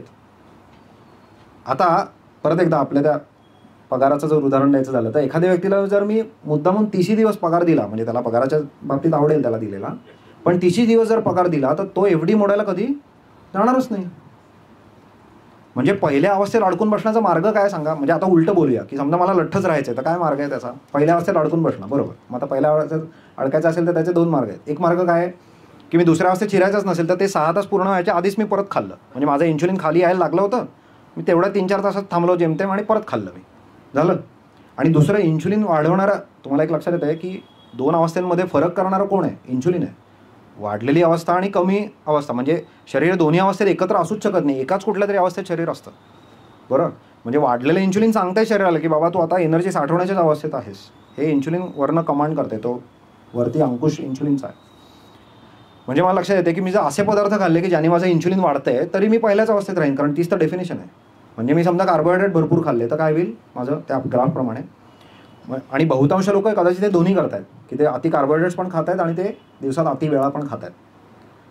म्हणजे आता तुम्ही मला सांगा, साधं जे आपलं जैवरसायनशास्त्र आपल्याला सांगतंय की 6 वेळा थोडं थोडं खाणं ह्याच्यामध्ये, ह्या सल्ल्यामध्ये काय दम नाही. कारण त्याने काय होणार आहे, त्याने ॲक्च्युली मी त्या पहिल्या स्टेटमध्ये अडकून बसणार आहे. आणि मग ती जर मी 6 जेवणं छोटी जरी केली मन मारून तर मला लाख वाटेल की मी प्रयत्न करतोय, पण म्हणजे काय झालं, मी माझ्या शरीराला कळतं मराठीन, मी बोलतोय चायनीज त्याच्याशी. तसं नाही चालणार. त्याला इन्शुलिनची भाषा कळते आणि त्याप्रमाणे त्याला करायला लागेल. आता ह्या सगळ्या एक्सप्लेनेशनमध्ये तुम्हाला लक्षात असेल की मी कॅलरीज, उष्मांक हा शब्द पण काढला नाही आहे. बरोबर. कारण हा कॅलरीजचा विषय नाही आहे. आणि त्याच्याबद्दल 1-2 मिनटं बोललं पाहिजे की आपल्या शरीरामध्ये अनेक प्रकारच्या यंत्रणा आहेत, पण कॅलरी मोजण्याची कुठलीही यंत्रणा आपल्या शरीरामध्ये नाही. असं कुठलंही मेकॅनिझम आपल्यामध्ये नाही की जे आता येणाऱ्या कॅलरी मोजायला तिथे कोण बसलेलं नाही. पहिलं म्हणजे. दुसरं म्हणजे आपण कागदावर ज्या कॅलरीज मोजतो किंवा आपल्या ह्या हल्ली स्मार्टफोन ॲप्लिकेशनमध्ये ज्या मोजतो त्या कशा मोजल्या आहेत की त्या बॉम्ब कॅलोरीमीटरमध्ये ते पदार्थ टाकून कोणीतरी त्या मोजल्यात एक बेसिक पदार्थांचे, आणि मग त्याचे कॉम्बो करून ते ॲप्लिकेशन तुम्हाला ते दाखवतं. म्हणजे बा त्यांनी शिजवलेला भात घेतला आहे, साखर घेतली आहे, केळं घेतलं आहे, अंडं घेतलं आहे, जे काय असेल मान्य. आता पण अशी क्रिया शरीरामध्ये घडत नाही आहे. आपल्या शरीरामध्ये बॉम्ब कॅलोरीमीटर नाही आहे. त्याच्यातही मुख्य समजण्याचा मुद्दा असा की फॅट आणि प्रोटीन म्हणजे प्रथिनं आणि स्निग्ध पदार्थ हे जे 2 पदार्थ आहेत ते शरीरामध्ये 2 कारणांसाठी वापरले जातात. ऊर्जेसाठी पण आणि शरीरातले घटक किंवा पेशी बांधण्यासाठी पण, म्हणजे रॉ मटेरियल म्हणून पण वापरलं जाते. बरोबर. मी आता त्याला उपमा काय आहे की समजा असं कल्पना करू की माझ्याकडे एक लाकडी घर आहे आणि तुम्ही रोज मला लाकूड आणून देता. मग कधी 1 टन आणून दिलं, 1.5 टन आणून दिलं, तुम्हाला माहिती आहे किती लाकूड आणून दिलं, तुम्ही ते लाकूड येऊन माझ्या अंगणात ओतता आणि निघून जातं. आणि तुम्ही तिथे बसून असं सांगायचा प्रयत्न करताय किंवा प्रेडिक्ट करण्याचा प्रयत्न करताय की माझं घर किती मोठं झालं. अहो पण ते लाकूड मी सरपणात वापरतोय का त्याची अजून एक खोली बांधतोय तुम्हाला माहितीच नाही. येते का लक्षात. सो फॅट आणि प्रोटीनच्या कॅलरी तुम्ही कागदावर लाख बरोबर कॅल्क्युलेट कराल. शरीर कसं ते वापरेल, हे बायफर्केशन कसं होईल हे आपल्याला सांगता येत नाही. प्रत्येक जेवणाचं प्रत्येक दिवसाचं हे सांगणं अशक्य आहे. म्हणजे हा उपयुक्त विचार करण्याचा भाग नाही. कॅलरीज हा तुम्हाला हेल्पफुल नाही आहे विचार करणं. म्हणजे हा हॉर्मोनल इश्यू आहे ओबेसिटी हा. म्हणजे मी मगाशी जसं खेचत होतो की चहावर आपण बोलताना हॉर्मोनल म्हटलं की विषय थांबतो, कारण मग लोक मान्य करतात की अच्छा म्हणजे काहीतरी हात नाही आपण लावू शकणार असं आहे. बरोबर. तर तसं नसून हा आपण बदलू शकतो ऑफकोर्स हॉर्मोनल, पण हा मूलतः हॉर्मोनल इश्यू आहे. म्हणजे काय गंमत बघा की मी जर 6 छोटी मील्स खाल्ली तर तुम्हाला टोटल कॅलरी तुम्ही मोजाल आणि तुमचं ॲप्लिकेशन तुम्हाला सांगेल सुद्धा कदाचित किंवा तुम्ही कॅलरी डेफिसिटमध्ये खाल्लं बरं का, उष्मांक कमी खाल्ले. पण फॅट हलत नाही. का हलत नाही? कारण वरनं इन्शुलिनचा अंकुश आहे. म्हणजे कॅलरी डेफिसिट हा सेकंडरी मुद्दा आहे. महत्त्वाचा मुद्दा हा इन्शुलिन कमी करणं हा आहे. आणि म्हणूनच ओबेसिटी त्या झाडावर आहे. ठीक आहे. बहुतेक मुद्दा आता आला लक्षात. सो म्हणजे आपण 3 रोग बघितले. मधुमेह बघितला, लठ्ठपणा बघितला आणि PCOD बघितला. आणि त्या झाडाचं जे मोठं चित्र आहे ते एक बघितलं. ठीक आहे. इथे मी एक क्षण थांबतो. कोणाला काही शंका आहेत का बघूया. हां हां बरोबर. हा एक चांगला प्रश्न आहे. सो आता आपण काय करूया. आज मला थोडंसं असं तुमच्यासमोर मांडायचं आहे की माझ्या उत्तरांकडे फारसा ऐकू नका. माझी उत्तरं तुम्ही काय ऐका. आपण असा विचार करू एकत्र स्टेप बाय स्टेप. तो ऐका, तो जास्त महत्त्वाचा आहे. म्हणजे आपल्याला चांगले शिक्षक कसं शिकवतात ते म्हणतात पद्धत महत्त्वाची आहे. उत्तर ठीक आहे तुला येईल, आम्ही तुम्हाला कसा विचार करायचा हे तुला शिकवतो, असं चांगले शिक्षक असतो. तर त्यांचं अनुसरण, माझे काही शिक्षक समोर बसलेले आहेत त्यामुळे त्यांचं अनुसरण मी सांगतो की आपण याचा आता विचार करूया की समजा तुम्हाला कोणीतरी सांगितलं की समजा बा काय तुम्ही 6 वेळा खा, तर तुम्हाला आता आपलं जीवशास्त्र वापरून ते प्रिन्सिपल म्हणून एक कळेल. आता दुसरा ताईचा उत्तम प्रश्न आहे की मग त्या लोकांमध्ये फरक पडलेला कसा दिसतो. बरोबर. आता त्याची एक गोम अशी आहे की त्या लोकांना वर्षानुवर्ष कोणी ट्रॅक करत नाही. आणि दुसरं असं की शास्त्रामध्ये म्हणजे सायन्स शिकण्यामध्ये एक महत्त्वाचा मुद्दा असा असतो, म्हणजे एकाचा असा सुंदर कोट आहे की 80% of science is to know how to compare well. बस काय कम्पेअर करायचं आणि कसं करायचं हे कळणं हा शास्त्राचा 80% गाभा तिथंच आहे. म्हणजे मग आता ताईच्या प्रश्नाचं उत्तर द्यायचं असेल तर असं म्हणायला पाहिजे की ती व्यक्ती आधी काय करत होती ते बघायला पाहिजे. बरोबर. म्हणजे आधी ती व्यक्ती अगदीच काहीतरी, म्हणजे माझी एक उपमा परत एकदा देतो की समजा एखादा माणूस चोऱ्या माऱ्या करत हिंडतोय. बरोबर. आणि त्याला एखाद्या वडापावच्या गाडीवर पोऱ्या म्हणून कामाला तो लागला, तर त्याने समजा तुम्हाला येऊन सल्ला दिला की दादा हे करिअर चॉईस हा खरा, तुम्ही हे करायला लागा, बघा माझं इम्प्रूव्ह झालं, तर असं ते म्हणण्यासारखं आहे. तो आधी काय करत होता हा फार कळीचा मुद्दा आहे. आणि दुसरं म्हणजे त्याला 25 वर्ष 30 वर्ष कोण ट्रॅक नाही करत. आता गंमत बघा, शरीराचा विचार करताना आपण त्याला कोपऱ्यात पकडायचा बघतोय आपण की बघ आता मी तुला कमी दिली एनर्जी किंवा कमी तुला माल पुरवला, आता बघ तू आता तुला तुझं फॅट काढून टाकायला लागेल. शरीर तसं करत नाही. याच्यामध्ये आपण अजून काय करतोय बघा की तुमचा समजा अशी कल्पना करू की बेसल मेटाबॉलिक रेट जर तुम्हाला माहीत असेल तर तुम्हाला एक रोज जनरल लागणारी जी ऊर्जा ती समजा काय 1500 कॅलरी असेल, तुम्ही 1200 खायला लागला. तुमची अपेक्षा काय की 300चा डेफिसिट झाला गुणिले 7 दिवस म्हणजे आता काय 2100 कॅलरीचा माझा डेफिसिट झाला. आपण हा BMR इथे शरीर ठेवत नाही. ते रिस्पॉन्ड करताना ही डायनॅमिक सिस्टीम आहे. ही बाहेरनं येणाऱ्या गोष्टींना रिस्पॉन्ड करणारी अत्यंत उत्तम सिस्टीम आहे. ती आपल्याला नीट कळली पण नाही आहे. तर ते असल्यामुळे होतं असं की आपण शरीराला असं पकडायला बघतो की बघ आता मी तुला कमी दिलं. तसं होत नाही. ते उलटंच होतं. म्हणजे जसं मी तुम्हाला घरात म्हणलं की आता खर्च तुम्हाला कमी करायचे कारण बजेटच नाही घर चालवायला, तर तुम्हाला ठीक आहे मग काय मुलांच्या शाळेच्या फिया नाही भरल्या, विजेचं बिल नाही भरलं, फोन कटअप केले, उरतील ना पैसे 4 जास्त महिन्यामध्ये बँकेमध्ये. पण हा काही is not the way to wealth. आणि म्हणूनच that is not the way to health, कारण आपण शरीराला असं कोपऱ्यात पकडायला बघतो. सो पहिलं म्हणजे BMR सफर होईल, म्हणजे तुमचं मेटाबॉलिझमच इनफॅक्ट सफर होईल. शरीर काही अशाच योग्य त्या क्रिया असतील त्या डिप्रायोरिटाईज करेल, त्या घडणार नाहीत. आणि त्यामुळे आपण दीर्घकाळाचं नुकसान करून घेऊ शकतो. त्या 4 महिन्यांनी मोहून जायला नको की कोणाचं थोडंसं मला वजन कमी होताना दिसलं, असं निदान माझं मत आहे त्याच्यावर. हां,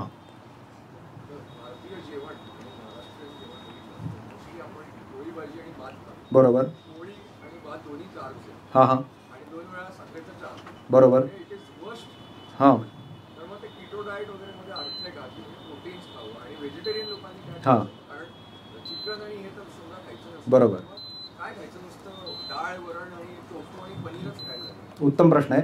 कारण शेवटी बायोलॉजी आपण जेव्हा अप्लाय करायला जाऊ आपल्या रोजच्या वागण्यामध्ये तेव्हा नक्की काय केलं पाहिजे हा कळीचा प्रश्न आहे. आणि बरं झालं तू हा विचारलास, कारण आता माझा जो पुढचा छोटा सेक्शन असणार आहे तो आहारावर असणार आहे. म्हणजे आता ह्या सगळ्याचं मग करायचं काय, म्हणजे मी आता उद्या काय करू. म्हणजे अनेकांच्या चेहऱ्यावरती प्रश्नचिन्ह मला दिसते की ते सगळं ठीक आहे, तुझं जीवशास्त्र वगैरे तुला आवडत असेल, आम्ही उद्या खाऊ काय ते सांग, बरोबर. तर ते येतो आता त्याच्याकडे. फक्त त्याच्यामध्ये परत एकदा असंच करूया की माझ्या उत्तरापेक्षा म्हणजे हा आयटम खा किंवा तो खाऊ नका. म्हणजे मी फेटोलिकमध्ये येणाऱ्या अनेकांना म्हणतो की माझ्याकडे काही जादूचं काही डाएट नाही किंवा मी ओळखला जावं अशी माझी इच्छा नाही. कारण हा आयटम का तो आयटम हे थोडंसं कंटाळवाणं डिस्कशन आहे. ओके, महत्त्वाचं डिस्कशन काय की त्याच्याकडे यायचं कसं, म्हणजे विचार आपण कसा करूया. ठीक आहे, तर त्याचं करताना आपण असं लक्षात घेऊया की समजा एक वेगळाच करिअर चॉईस म्हणून उद्या आपण सगळ्यांनी समजा एक प्राणी संग्रहालय चालवायला घेतलं, मजा येईल, हरकत नाही चालवायला. समजा प्राणी संग्रहालय चालवायला घेतलं आणि त्याच्याकडे आपल्या समजा असं एक कल्पना करू, एक 10 सिंह आहेत आणि 10 हरणं आहेत. तुम्ही अशी कल्पना कराल का की त्या सिंहासमोर जाऊन तुम्ही त्याला शहाणपणा शिकवाल की काय रे तुझ्या खाण्यात काही फायबर नाही, काही नाही, त्या हरणासमोरची पानं आता मी तुला आज आणून देणार आहे, ती गपगुमान खा, का नाही तुम्ही सांगत त्याला. किंवा त्या हरणाला जाऊन तुम्ही म्हणणार नाही तुझ्या खाण्यामध्ये काही प्रोटीन नाही, त्या सिंहासमोरची तंगडी तुला आणून देतो किंवा गेला बाजार थोडी अंडी तरी आणून देतो, तेवढी तुला आज खायला लागतील, मला कळतं, मी झू चालवतो, असं तुम्ही इनफॅक्ट उलटं कराल. तुम्ही गेली 1000 वर्ष आपण या प्राण्यांना जे मुक्त अवस्थेत जे खाताना बघितले तर तुम्ही गपगुमान त्यांना आणून द्याल. म्हणजे आपल्यातल्या लहान मुलांनाही माहिती, आणि मी थोडंसं मुद्दाम विनोदी बोलतोय, पण आपल्यातल्या लहान मुलांनाही माहिती की प्रत्येक प्राण्याचं ते जसे उत्क्रांत होत गेले आहेत तशा प्रकारचं एक खाणं आहे आपापलं, आणि त्याला डिस्टर्ब करायला आपण जात नाही. ह्याच्यात आणखी एक गोम अशी आहे की तुमच्याकडे समजा 10 सिंह असेल, तुम्ही प्रत्येकाच्या पिंजऱ्यासमोर बसून मुळापासून असा विचार कराल का नाही. म्हणजे मी ऐकलंय की सिंह मांस खातात, पण कदाचित तू सॅलड खाणारा सिंह असशील, असं का नाही म्हणत तुम्ही. कारण तुम्हाला हेही माहिती आहे, म्हणजे तुम्ही असं वाक्य म्हणून नसेल विचार केला, पण तुम्हाला ऑलरेडी माहिती आहे की एका स्पीशीचे एका प्रजातीचे जर 2 सदस्य असतील तर त्यांनी जर डायमेट्रिकली अपोजिट असं जेवण जेवलं, परस्पर विरुद्ध जेवलं, तर ते इक्वली बायोलॉजिकली हेल्दी कसे काय असू शकतील. हे लॉजिकल नाही आहे ना. हेही ॲक्च्युली तुम्हाला माहिती आहे. म्हणजे फरक ते किती खाता त्याच्यात फरक पडेल. थोडा लहान सिंह असेल तर कमी खाईल, किंवा प्रेग्नंट तुमची काय वाघीण असेल तर जास्ती खाईल, एवढाच फरक. ती काही वेगळं खात नाही, बघा गंमत, काही वेगळं ती खात नाही. आणि माणूस सोडून ह्या जगामध्ये कोणी खाण्याबद्दल काय कन्फ्यूज नाही. म्हणजे म्हणून थोडंसं माझं दुकान चालतंय खरं आहे, पण म्हणायचा अर्थ असा की तुम्हाला हे प्रिन्सिपल प्युअर बायोलॉजी, आपण फक्त लॉजिकली बोलूया, ह्याच्यामध्ये मी कुठेही नाही आहे, तुम्हाला लक्षात येत आहे, मी कुठेही नाही याच्यामध्ये.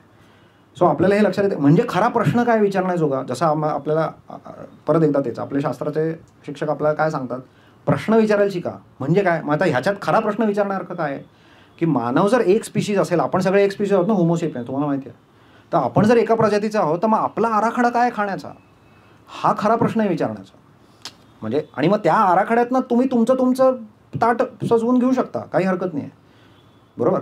म्हणजे आपण जर एक स्पीशीज आहोत तर आपला एक आराखडा असला पाहिजे. आणि आपल्यामध्ये आज आपण असं जणू काही दर्शवतोय की 800 कोटी माणसांमध्ये काही माणसांनी इकडे कम्प्लिटली अपोजिट खात आहेत आणि इक्वली बायोलॉजिकली हेल्दी आहेत, असं नाही चालणार. म्हणजे त्यांना त्यांच्या घरी काय खायचं आहे ऑफकोर्स स्वातंत्र्य आहे, पण आपण जीवशास्त्र बोलतोय आणि शरीरशास्त्र बोलतोय, तर त्याच्यामध्ये असं हे लॉजिकल नाही. म्हणजे एका स्पीशीजच्या 2 मेंबर्सना आराखडा त्यांच्याशी, आता तो आराखडा काय असला पाहिजे किंवा कसा असावा हे करण्यासाठी मी एक गमतीशीर तुम्हाला एका प्रवासातनं घेऊन जाणार आहे. तर त्या प्रवासामध्ये आपल्याबरोबर आहेत सस्तन प्राणी. हां बोला. हां हां, हो ना, घ्या. हां हां हां हां, बरोबर. ते त्याच्यात थोडा न्यूअन्स आहे, पण हां हां, तसंच माणूस जर वेगवेगळा आहार करतो, काही माणसं व्हेज करतात, काही माणसं नॉनव्हेज खातात वगैरे, पण त्याच्यातून त्यांना जे मिळतं ते जर चांगला प्रश्न आहे. ह्या कथेच्या शेवटी तुम्हाला त्याचं उत्तर मिळेल. सो म्हणायचा अर्थ असा की ह्या प्रवासात माझ्याबरोबर तुम्ही या आणि याच्यात आपल्याला आपण ती सस्तन प्राणी घेऊया चर्चेला. आता सस्तन प्राणी का घ्यायचे, म्हणजे आईच्या पोटातनं ज्यांचा जन्म होतो ते सगळे आपण. कारण जर तुम्ही पचन संस्था जर सोडलीत तर उरलेल्या सर्व सिस्टीम्स ह्या सस्तन प्राण्यांच्या बायोकेमिकली सेम असतात. म्हणजे बघा म्हणजे मेंदू, त्यातली हॉर्मोन्स, ऑक्सिटोसिन, डोपामिन, बाकीचे आपले ऑर्गन्स, इन्शुलिनसुद्धा, मसल्स, जन्म घेण्याची प्रक्रिया, आईला दूध देण्याची प्रक्रिया, सगळं सेम आहे. म्हणजे फरक कुठे? ह्या सगळ्या सस्तन प्राण्यांमध्ये पचनसंस्थेत फरक आहे, पण ह्या बाकीच्या सर्व सिस्टीम्स ह्या बेसिकली सेम आहेत. ठीक आहे, मान्य आहे. इतक्या सेम आहेत की आपली औषधं कॉमन आहेत अनेक. आयव्हरमेक्टिन जे फेमस झालेलं औषध आहे कोविडच्या काळामध्ये, ते रेग्युलर घोड्यांचं आपलं औषध आहे. त्याला काही द्वाड लोकांनी नावं ठेवण्याचा प्रयत्न केला हॉर्स मेडिसिन म्हणून. ते खरं नाही, कारण ते तसंही वापरत होतो आपण. 16 साली त्याचं कौतुक करणारे पेपर सायन्समध्ये निघत होते. बेसिक बायोलॉजी आपण विसरतो, हा मुद्दा आहे, पण हरकत नाही. सो म्हणून आपण सस्तन प्राण्यांचं उदाहरण घेऊ आणि ते करताना डिस्कशन कसं करूया. आत्ता तुम्ही म्हणला तसं की हे आपण अनेकदा काय होतं, तोंडावर फोकस डिस्कशन करतो. म्हणजे तोंडात प्राणी गेले तर मांसाहारी, तोंडात झाडं गेली तर शाकाहारी, धडा संपला पुढे, बरोबर. तर आपण काय करूया, असं घडत नाही ना की पानं खाल्ली मी, 100 तुकडे झाले, 25 तुकडे गेले मेंदूकडे, असं नाही घडत आहे ना. म्हणजे मध्ये पचनसंस्था बसली आहे, राईट, ते त्याचं काहीतरी करणार आहे. म्हणजे एखाद्या इंजिनिअरसारखा जर विचार करायचा झाला तर इनपुट, प्रोसेस आणि आउटपुट हा पूर्ण विचार आपण केला पाहिजे. पटतंय? म्हणजे फक्त तोंडावर फोकस करून चालणार नाही, कारण ॲक्च्युली त्यांनी एक चांगला पॉईंट, पण त्यांना तो कदाचित लक्षात आला नसेल त्यांनी विचारताना, बरोबर. तो आता याच्यातनं येईल बाहेर. तर आता आपण पहिलं उदाहरण गोरिलाचं घेऊ. आता गोरिलाला माहिती आहे त्याचे कुठली 5-7 पानं खायची, तीच खातो ना तो पाहिजे, कुठली रँडमली जाऊन खात नाही. म्हणजे माझ्यासारख्या, मला वाटण्याचं काही कळत नाही, सो माझ्यासारख्याला सगळं हिरवं म्हणजे ते सेमच वाटतं, गवत पानं सगळं सिमिलर दिसतं. तसं नसतं ते गोरिलाला. त्याचं कारण नंतर चर्चेत सांगेन, पण तीच तो पानं काय जी असतील 4-6 प्रकारची ती तो खातो. आता पानं म्हणजे काय बघा, मेनली फायबर आहे, बरोबर. म्हणजे आपल्या गणनेप्रमाणे कार्बोहायड्रेट आहेत त्याच्यात. म्हणजे तो खाताना हाय कार्बोहायड्रेट डाएट खातोय, मान्य. आता गंमत अशी आहे की त्याच्या मोठ्या आतड्यामध्ये, त्याच्या लार्ज इंटेस्टाईनमध्ये असे काही फ्रेंडली बॅक्टेरिया आहेत, म्हणजे यांच्याशी त्याची सिम्बायोसिस झालेलं आहे, बरोबर. असे काही फ्रेंडली बॅक्टेरिया आहेत की जे त्या येणाऱ्या कार्बोहायड्रेट्सचं फर्मेंटेशनसारखी क्रिया करून फॅट बनवतात. म्हणजे शॉर्ट चेन फॅटी ॲसिड मुख्यतः बनतात, थोडं प्रथिनं बनतात, पण म्हणजे मुख्यतः फॅट बनतात. म्हणजे ही केमिकल जादू त्याच्या पोटामध्ये, त्याच्या मोठ्या आतड्यामध्ये आहे. त्यामुळे होतं असं की रक्तामधनं बाहेर पडताना त्याने तोंडातनं खाल्लं का हाय कार्बोहायड्रेट, बरं का, पण रक्तात जे बाहेर पडलं की जे पोषण आता बाकी सिस्टीम्सकडे चाललं आहे ते साधारण असं दिसतं. 65% स्निग्ध पदार्थ, मग थोडं प्रोटीन 20% आणि मग अगदी 15% ग्लुकोज म्हणजे कार्बोहायड्रेट. ठीक आहे. म्हणजे बघा की खाताना त्याने हाय कार्ब खाल्ले, त्याला शरीराला मिळताना मिळाले हाय फॅट, मॉडरेट प्रोटीन आणि लो कार्बोहायड्रेट. पटतंय ना. आणि हे झुलॉजीच्या लोकांना माहिती आहे, ते लोक न्यूट्रिशनिस्टशी बोलत नाहीत, हा एक वेगळा प्रॉब्लेम आहे. सो हां, कारण हे मोजलेलं हे काय माझ्या मनचं असू शकत नाही, मला त्यातलं काही कळत नाही, हे त्यांनी एस्टॅब्लिश केलेला नंबर आहे. म्हणजे तुमच्या गोरिलाच्या बाकी शरीराला गावी नाही की ह्याने हाय कार्बोहायड्रेट खाल्लं, कारण मध्ये पोट आहे, त्याने इन्श्युअर केलं की ह्याची बॉडी कशावर पोचली गेली आहे, तर ती high fat, low moderate protein, low कार्बवर पोचली गेली. तसंच आपल्या गायी, मग गायींबरोबर सगळेच रुमिनंट्स, गायी, म्हशी, शेळ्या, मेंढ्या, या सगळ्यांमध्ये पण गंमत बघा. ते त्यांना माहिती आहे कुठली गवतं खायची, ती काय 4-6 प्रकारची. ते गवत खाल्ल्यानंतर त्यांच्याही पोटांमध्ये असे बॅक्टेरिया आहेत की जे त्यांना त्या कार्बोहायड्रेट्सचं फॅट आणि प्रोटीन बनवून देतात, स्निग्ध पदार्थ आणि प्रथिनं बनवून देत आहेत. आणि त्यात गंमत गायीच्या पोटात तर अशी आहे की त्यातले काही बॅक्टेरिया मरून जातात. म्हणजे किती त्यांनी दिव्य प्रकार ते करतात की गायीला ते प्रोटीन मिळतं त्याच्यात, आणि अशी गमतीशीर बायोलॉजी आहे की ते मरून जातात त्या प्रक्रियेमध्ये. आणि होतं असं की त्यांचा रेशो थोडा आणखी एक्स्ट्रीम आहे, थोडा आणखी टोकाचा आहे. 75% स्निग्ध पदार्थ, 25% प्रथिने आणि जवळपास काहीच ग्लुकोज बाहेर पडत नाही. म्हणजे गायीचं शरीर, बैलाचं शरीर ते तुम्ही पोचलेलं जाताना बघताय, ते ॲक्च्युली हाय कार्बोहायड्रेट डाएटवर त्या अर्थाने पोचलं नाही जाते. ते परत एकदा तेच high fat, moderate protein, low कार्बोहायड्रेटवर पोचलं जातं आहे. आता वाघसिंह, तुम्ही जसं मगाशी म्हणलात की वाघसिंह तर बाकी प्राण्यांना खातात, त्यांच्याकडे त्यामुळे कार्बोहायड्रेटचं खाणं नाही त्यांचं फारसं. म्हणजे अगदी टेक्निकली बरोबर बोलायचं तर त्यांनी जे मसल ग्लायकोजन खाल्लं असेल मायनर तेवढं, पण ते सोडून देऊ. म्हणजे व्हर्च्युअली ते कार्बोहायड्रेट्स खात नाहीत आणि त्यामुळे पोटामध्ये त्यांची अशी काही प्रक्रिया घडत नाही. त्यांच्याकडे ते बॅक्टेरिया नाहीत, बाकी प्रकारचे बॅक्टेरिया आहेत, ते वाले फर्मेंटेशन करणारे बॅक्टेरिया त्यांच्याकडे नाहीत. आणि त्यांचा रेशो जर तुम्ही मोजून बघितलात तर तो दुसऱ्या ओळी इतकंच आहे बघा.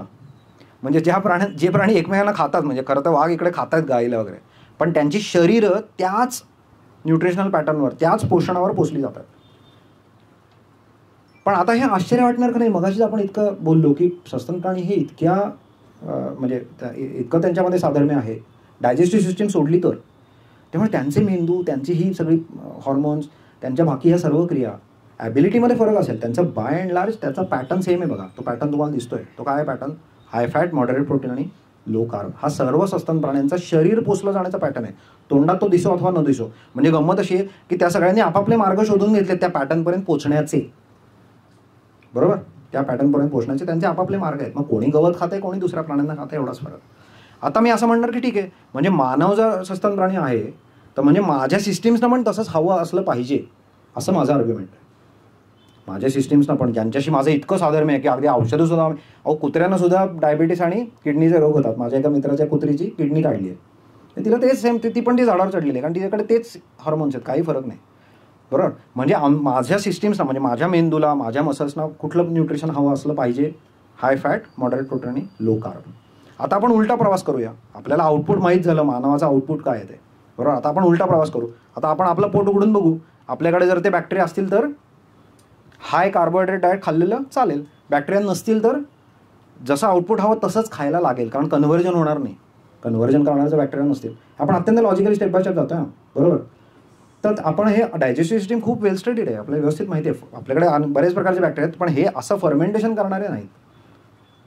त्यामुळे मानवाचा खाण्याचा मुख्य आराखडा हा खातानाच तोंडाशीच हाय फॅट, मॉडरेट प्रोटीन आणि लो कार्बोहायड्रेट आहे, असं आपल्याला सस्तन प्राण्यांचं जैवशास्त्र सांगतंय स्पष्टपणे. मान्य? हा थोडा बॉम्ब आहे ना, कारण आपल्याला फूड पिरामिडमध्ये एक्झॅक्टली उलटं खायला सांगितलं आहे. बरोबर याच्या उलटं काय सांगितलं आहे? कार्बोहायड्रेटनी आपलं त्या फूड पिरामिडला सगळा बेस बनणार आहे, त्याचा पाया बनणार आहे. 60-70% एनर्जी त्यातनं आली पाहिजे. मग प्रोटीन आणि फॅटची तर आपल्याला भीती घातली आहे. बरोबर. कारण फॅटची भीती आहे, म्हणजे फॅट खाल्ले तर. आणि इथे तर मी तुम्हाला सांगतो की मुख्य म्हणजे फॅट आणि प्रोटीन हेच खाणं आहे. येते का लक्षात? पण हा पॅटर्न बोलला पाहिजे, कारण हा मुळामध्ये हा पॅटर्न, म्हणजे त्या प्राण्यांचे विनोदी एक्झाम्पल्स मी तुम्हाला त्याच्यासाठी दिली की आपण जर एक प्राणी आहोत सगळे एकाच प्रजातीचा, तर आपल्याकडे एक आराखडा असला पाहिजे. मग तो काय याचा शोध आपण घेतला पाहिजे, आणि मग तो काय दिसला तो स्वच्छपणे मी तुमच्यासमोर मांडला आहे. ठीक आहे. तर आता ज्यांना तो प्रश्न आला आहे की अरे मग ते फॅट आणि प्रोटीन तर आम्हाला घाबरून ठेवलं आहे ना, म्हणजे एवढं फॅट खाल्ल्यानंतर तर गेलं, म्हणजे ऑलरेडी आम्हाला काहीतरी झालं आहे डायबिटीस, आणि उद्या मग हार्टचा पण प्रॉब्लेम होणार, राईट? किंवा तर ते थोडंसं बोलणार असतं ठरेल, कारण तुमच्या डोक्यात एक आयडिया टाकून मी त्याला असं सोडू नाही शकत अर्धवट. तर ह्या ज्या अफवा आहेत आहारातल्या, ह्या आहार अफवा आहेत. त्यातली पहिली अफवा काय आहे? ही सगळी स्निग्ध पदार्थ आणि कोलेस्ट्रॉल, तर म्हणजे तू लांबच राहा बाबा, असं काहीतरी तो शब्द असल्यावर का आपण त्याला नाही, मानवाचा काही डेटा, म्हणजे तो सिमिलर पॅटर्न तुम्ही खाऊ शकता. त्याच्यामध्ये मग हा म्हणतो तसं व्हेरिएशन आहे. पण तुम्हाला असं उलटं करून चालणार नाही सडनली. बाय अँड लार्ज आपल्याला काय कळलं की हाय fat, moderate protein, low carb हा माझा. आणि आता गंमत बघा, त्यात एक वाक्य मी म्हणायचं विसरलो की मगाशी इन्शुलिन कमी ठेवण्याचा फॉर्म्युला आपल्याला काय सांगत होता? जर मी खाल्लं हाय फॅट, मॉडरेट प्रोटीन आणि लो कार्ब, तर इन्शुलिनचं काय होईल? ते कमी राहील ना, कारण हाय फॅट म्हणजे फॅटने फारसं वाढतच नाही. मग मॉडरेट प्रोटीन आणि कार्ब ज्याने इन्शुलिन फार वाढतं ते मी फारसं खाणारच नाही. म्हणजे खरं तर दोन वेगळे क्लू मला सेम ठिकाणी घेऊन आलेत. म्हणजे जर मी एखाद्या डिटेक्टिव्हसारखा विचार केला तर माझी, ज्याला पॅथोफिजिओलॉजी म्हणतात हे लोक, राईट, म्हणजे माझे रोगांचं शास्त्र आणि माझ्या मॅमल्सकडे बघून मला कळणार, सस्तन प्राण्यांकडे बघून जी कळते मला बायोलॉजी, ते दोघंही मला एकाच ठिकाणी घेऊन आलेत. म्हणजे ह्याच्याने मी आणखी कन्व्हिन्स झालो पाहिजे की हो मग खरंच हा मानवाचा आराखडा, कारण तो मला निरोगी पण ठेवणार आहे, त्या झाडापासून मला खालीच ठेवणार आहे. किंवा मी झाडावर जर गेलो असतो तर असं खायला हवं तर मी झाडावरून उतरू शकतो. म्हणजे ह्याने मी जास्त पटलं पाहिजे. मला ह्या सगळ्या अभ्यासात ह्या पॉईंटला ते फायनली पटलं, कारण मी थोडा किडक्या डोक्याचा आहे. तर हां, उत्तम प्रश्न आहे. सो गोरिला आपल्या जवळ आहे. आता गंमत नाही, थांबा, पण त्याच्यातल्या आपल्या पोटाची केमिकल ॲबिलिटी काय ते बघितलं पाहिजे. म्हणजे मी नुसतं इतकं आर्ग्युमेंट थांबवलं नाही आहे की गोरिला आपल्या सिमिलर आहे. गोरिलाच्या पोटात जे घडतं आहे ते माझ्या पोटात घडत नाही आहे. म्हणजे होत आहे काय गंमत बघा, उत्क्रांती होताना गोरिला आणि आपण यांचा जो मागे कॉमन ॲन्सेस्टर होता खूप पूर्वी, त्या कॉमन ॲन्सेस्टरकडे ती ॲबिलिटी पाहिजे, जी काही ब्रांचेसमध्ये राहिली आणि काहींमध्ये लुप्त झाली. काही शास्त्रज्ञांचं असं म्हणणं की आपलं जे अपेंडिक्स आहे ना ते त्या बॅक्टेरियाचं घर पूर्वी होतं. So we have lost that ability. So gorilla बाकी सगळ्या दृष्टीने जरी आपल्याशी बरोबर असेल तरी हा फार महत्त्वाचा फरक आपल्या पचनसंस्थेमध्ये आहे. त्यामुळे आपल्याकडे हे कन्व्हर्जन घडत नाही. आणि त्याचा आणखी एक सुंदर क्लू आपल्याला बायोकेमिस्ट्री देतं. विषय निघाला म्हणून पटकन सांगतो की आपलं जे जठराम्ल आहे, स्टमक ॲसिड आहे, राईट, त्या स्टमक ॲसिडचा pH साधारण 1.5 ते 2च्या मध्ये आहे. म्हणजे बऱ्यापैकी ॲसिडिक येते. बरोबर. आता मी तुम्हाला गमतीशीर सांगतो आणि तुम्हीच सांगा कुठले प्राणी बसतात त्याच्याजवळ. ते वाघसिंहांचा pH हा साधारण 2 आहे. जे स्कॅव्हेंजर्स आहेत त्यांचा साधारण 1.5 आहे pH. कारण का 1.5 आहे? कारण ते थोडंसं जुनं झालेलं मांस खात आहेत, म्हणजे त्यात बॅक्टेरियल ग्रोथ आहे, ते त्यांना मारायचे, त्यामुळे त्यांचं बऱ्यापैकी ॲसिडिक आहे 1.5. वाघसिंह फ्रेश खात आहेत, त्यांचा 2 चालणार आहे. पण हे सर्व प्राणी हे अशा पद्धतीने खाणारे या सगळ्यांचं 1.5 ते 2च्या दरम्यान pH आहे. जे हर्बिवर्स आहेत, गोरिला आणि हे सगळे गाई म्हशी, त्यांचा pH थेट 4 ते 6च्या मध्ये आहे. म्हणजे तो इतका ॲसिडिक नाहीच आहे, कारण त्यांची खाण्याची पद्धतच पूर्णपणे वेगळी आहे. बरोबर. सो म्हणजे ह्याच्यामध्ये आपण थोडंसं ते आता बघितलं की आपला मुख्य आराखडा काय, आणि तो आपल्या शरीराची, म्हणजे मानवी शरीराची जी ॲबिलिटी आहे, जी क्षमता आहे त्याला धरून, म्हणजे आहार मी आधी नाही ठरवू शकत, म्हणजे तुम्हाला हे लक्षात येतं आहे का की आहार हा त्या अर्थाने चॉईसचा मुद्दा नाही आहे. म्हणजे एक वाघ असं म्हणू शकतो की नाही हो मला नाही पटत आहे आता प्राण्यांना मारणं, आता उद्यापासून मी गाईसारखं खातो, तो मरून जाईल तो गावागावात खाऊन, कारण त्याच्याकडे ॲबिलिटी नाही, त्यातनं त्याची बॉडी पोचली जाण्याची ॲबिलिटी त्याच्याकडे नाही आहे. हा मुख्य मुद्दा आहे. आलं लक्षात? सो तुम्ही तुमचं ट्विक करून घेऊ शकता, पण ह्या प्रिन्सिपलच्या बाहेर आपण नाही जाऊ शकत. म्हणून मी फक्त फंडामेंटल प्रिन्सिपल्स आज फक्त बोलतोय. तर ह्या ज्या थोड्या आहार अफवा आहेत त्यांना आपण अड्रेस केलं पाहिजे, त्यांच्याबद्दल बोललं पाहिजे. तर मी पहिलं म्हटलं तसं की कोलेस्ट्रॉल आणि स्निग्ध पदार्थ, आता तुम्ही तसंही बघा किंवा ह्या दोन्ही मी एकत्र घेतो. प्रथिनांबद्दल पण भीती घातली आहे कारण किडनीला त्रास होईल. आता तुम्ही असं बघा की आपण जेव्हा शेती करायला लागलो माणूस म्हणून, तर शेती ही एक टेक्नॉलॉजी आहे, मान्य आहे, एक तंत्र आहे. ते म्हणजे आपलं आयुष्य सुखकर करण्याचं एक तंत्र आहे. म्हणजे एक मानवाचा इतिहास म्हणून तुम्ही विचार केला तर तशा अर्थाने मी म्हणतो. त्याच्या आधी आपल्याला जाऊन मग ते शिकारच करारे, कुठेतरी अन्न शोधा, असले सगळे प्रकार करायला लागायचे. म्हणजे शाश्वती नव्हती बघा अन्नाची, मान्य आहे. सो शाश्वती नसल्यामुळे आणि दुसरं म्हणजे शेतीने केलेला महत्त्वाचा बदल काय आहे, तर शेतीने आपल्याला रिलायबल असा स्रोत दिला कार्बोहायड्रेट्सचा. कारण त्याच्या आधी रिलायबल सोर्स आपल्याकडे रोज मिळेलच बुवा असं काही नव्हता. कुठे कुठे मिळाली कंदमुळं, कुठेतरी फळं, आणि तुम्ही तुमच्या काही जणांनी जर जंगली फळं खरी बघितली असतील, म्हणजे जंगली केळी हे आपण वाढवतो ती सगळी ही मानवनिर्मित फळं आहेत, तशी नव्हे. ॲक्च्युली जी जंगलात मिळतात ती कधीमध्ये असतात, त्यांची काय असं कोणी सरळ लागवड केलेली नसते. म्हणजे सांगायचा अर्थ असा की तशीही आपली ही प्रजाती ही विपुल प्रमाणात प्रथिनं आणि स्निग्ध पदार्थ खातच आपण इथपर्यंत आलो आहे. सडनली ते आपल्याला रोगी करेल असं संयुक्तिक वाटत नाही, पहिलं म्हणजे. दुसरं म्हणजे हे थोडंसं आपण इंडिव्हिज्युअली समजून घेतलं पाहिजे. ज्या कोलेस्ट्रॉल ह्या रेणूबद्दल आपल्याला खूप घाबरवलं जातं, त्याचं थोडं बघूया आपण कसं आहे. तर कोलेस्ट्रॉल हा असा मॉलिक्युल आहे की जे आपलंच लिव्हर, आपलंच यकृत आणि अनेक प्रकारच्या पेशी स्वतःचं बनवून घेतात. त्या का बनवून घेतात? कारण त्या पेशींचं जे आवरण आहे, सेल मेम्ब्रेन आहे, तेच 1/3 तर कोलेस्ट्रॉलनी बनलेलं आहे. आपला मेंदू 25% कोलेस्ट्रॉलनी बनलेला आहे. त्यामुळे शरीराकडे कॅपेबिलिटी आहे, ते कोलेस्ट्रॉल काही प्रमाणात स्वतः बनवून घेतं. हा इतका महत्त्वाचा मॉलिक्युल आहे की टेस्टोस्टेरॉन बनवायला कोलेस्ट्रॉल लागतं आणि इस्ट्रोजन बनवायला टेस्टोस्टेरॉन लागतं, आपण मगाशी बघितलं तसं, बरोबर. म्हणजे आपले हॉर्मोन्स त्याच्याने बनतात. आणि त्याचं आणखी एक महत्त्वाचं काम असं आहे की ज्या रक्तवाहिन्यांना आत्म जखम झाली, इजा झाली आहे, ती दुरुस्त करायला कोलेस्ट्रॉल तिथे पाठवलं जातं, बरोबर. आणि म्हणूनच तुम्हाला जे लोक प्लाक हृदयातला येऊन जे दगावतात त्यांना जर तुम्ही उघडून बघितलं नंतर पोस्टमॉर्टम केलं तर तिथे तुम्हाला कोलेस्ट्रॉल सापडेल. आणि म्हणून आपण काय करतो, आपण म्हणतो खाताना कमी खाऊया कारण इथे ते अडकून बसले. पण हे म्हणजे थोडंसं म्हणजे आपल्या इथे समजा कुठे आग लागली आणि त्या गल्लीत त्या आगीच्या बंबामुळे जर ट्रॅफिक जाम झाला तर त्या आगीच्या बंबाला दोष देण्यासारखं आहे. अहो आधी आग लागली त्याचं बघूया ना, आगीच्या बंबाचा दोष नाही आहे. म्हणजे ट्रॅफिक जाम आगीच्या बंबामुळे झाला हे खरी गोष्ट आहे, पण खरा ज्यांना मुळामध्ये इश्यू सॉल्व्ह करायचा आहे तर ते आगीच्या बंबाबद्दल चर्चा करत बसत नाहीत, ते आगीच्या कारणाबद्दल चर्चा करतात, बरोबर. तर असं ह्या कोलेस्ट्रॉलची थोडीशी महती मी सांगतोय की नो कोलेस्ट्रॉल नो लाईफ, म्हणजे हे एक्झॅजरेशन नाही आहे. कोलेस्ट्रॉल अत्यंत महत्त्वाचा मॉलिक्युल आहे. आणि गंमत आणखी एक म्हणजे तुमचं जे खाताना जे कोलेस्ट्रॉल, म्हणजे जे काय तुम्ही तूप लोणी खात असाल किंवा घाबरत त्या अंड्यातलं एकच पिवळं खात असाल आणि उरलेली टाकून देत असाल, तर ते जे कोलेस्ट्रॉल आहे ना त्याने रक्तातलं कोलेस्ट्रॉलची पातळी 20% ठरते. फक्त 80% तर तुमचं लिव्हर बसलं आहे ठरवायला. म्हणजे आपण जे मोजून आणतो कोलेस्ट्रॉल, टोटल कोलेस्ट्रॉल, बरोबर, तर त्या सगळ्या ज्या पातळ्या आहेत ते तुमचं लिव्हर ठरवतं ॲक्च्युली. 20% त्यातला फरक हा खाण्याने पडू शकतो, फार नाही. म्हणजे हा फोकसच चुकीच्या ठिकाणी आपला गेला आहे असं मी तुम्हाला सांगतो. आणि प्रथिनांचं काय, तर माझ्याकडे आले एक केस आहे, त्याच्यातनं इलस्ट्रेट करून सांगतो की माझ्याकडे माझ्याच वयाचा एक मित्र आता, आम्ही 40ला आला होता. तो म्हणला अरे गेले 10 वर्ष मला युरिक ॲसिडचा प्रॉब्लेम आहे, म्हणजे वाढलेलं युरिक ॲसिड आहे. मग मी अनेकांना दाखवलं, मग गोळ्याच घेतल्या. मग मोस्ट लोकांनी मला ते सांगितलं की प्रोटीन कमी खा, बरोबर आहे ना, कारण प्रोटीनमधून युरिक ॲसिड तयार होतं.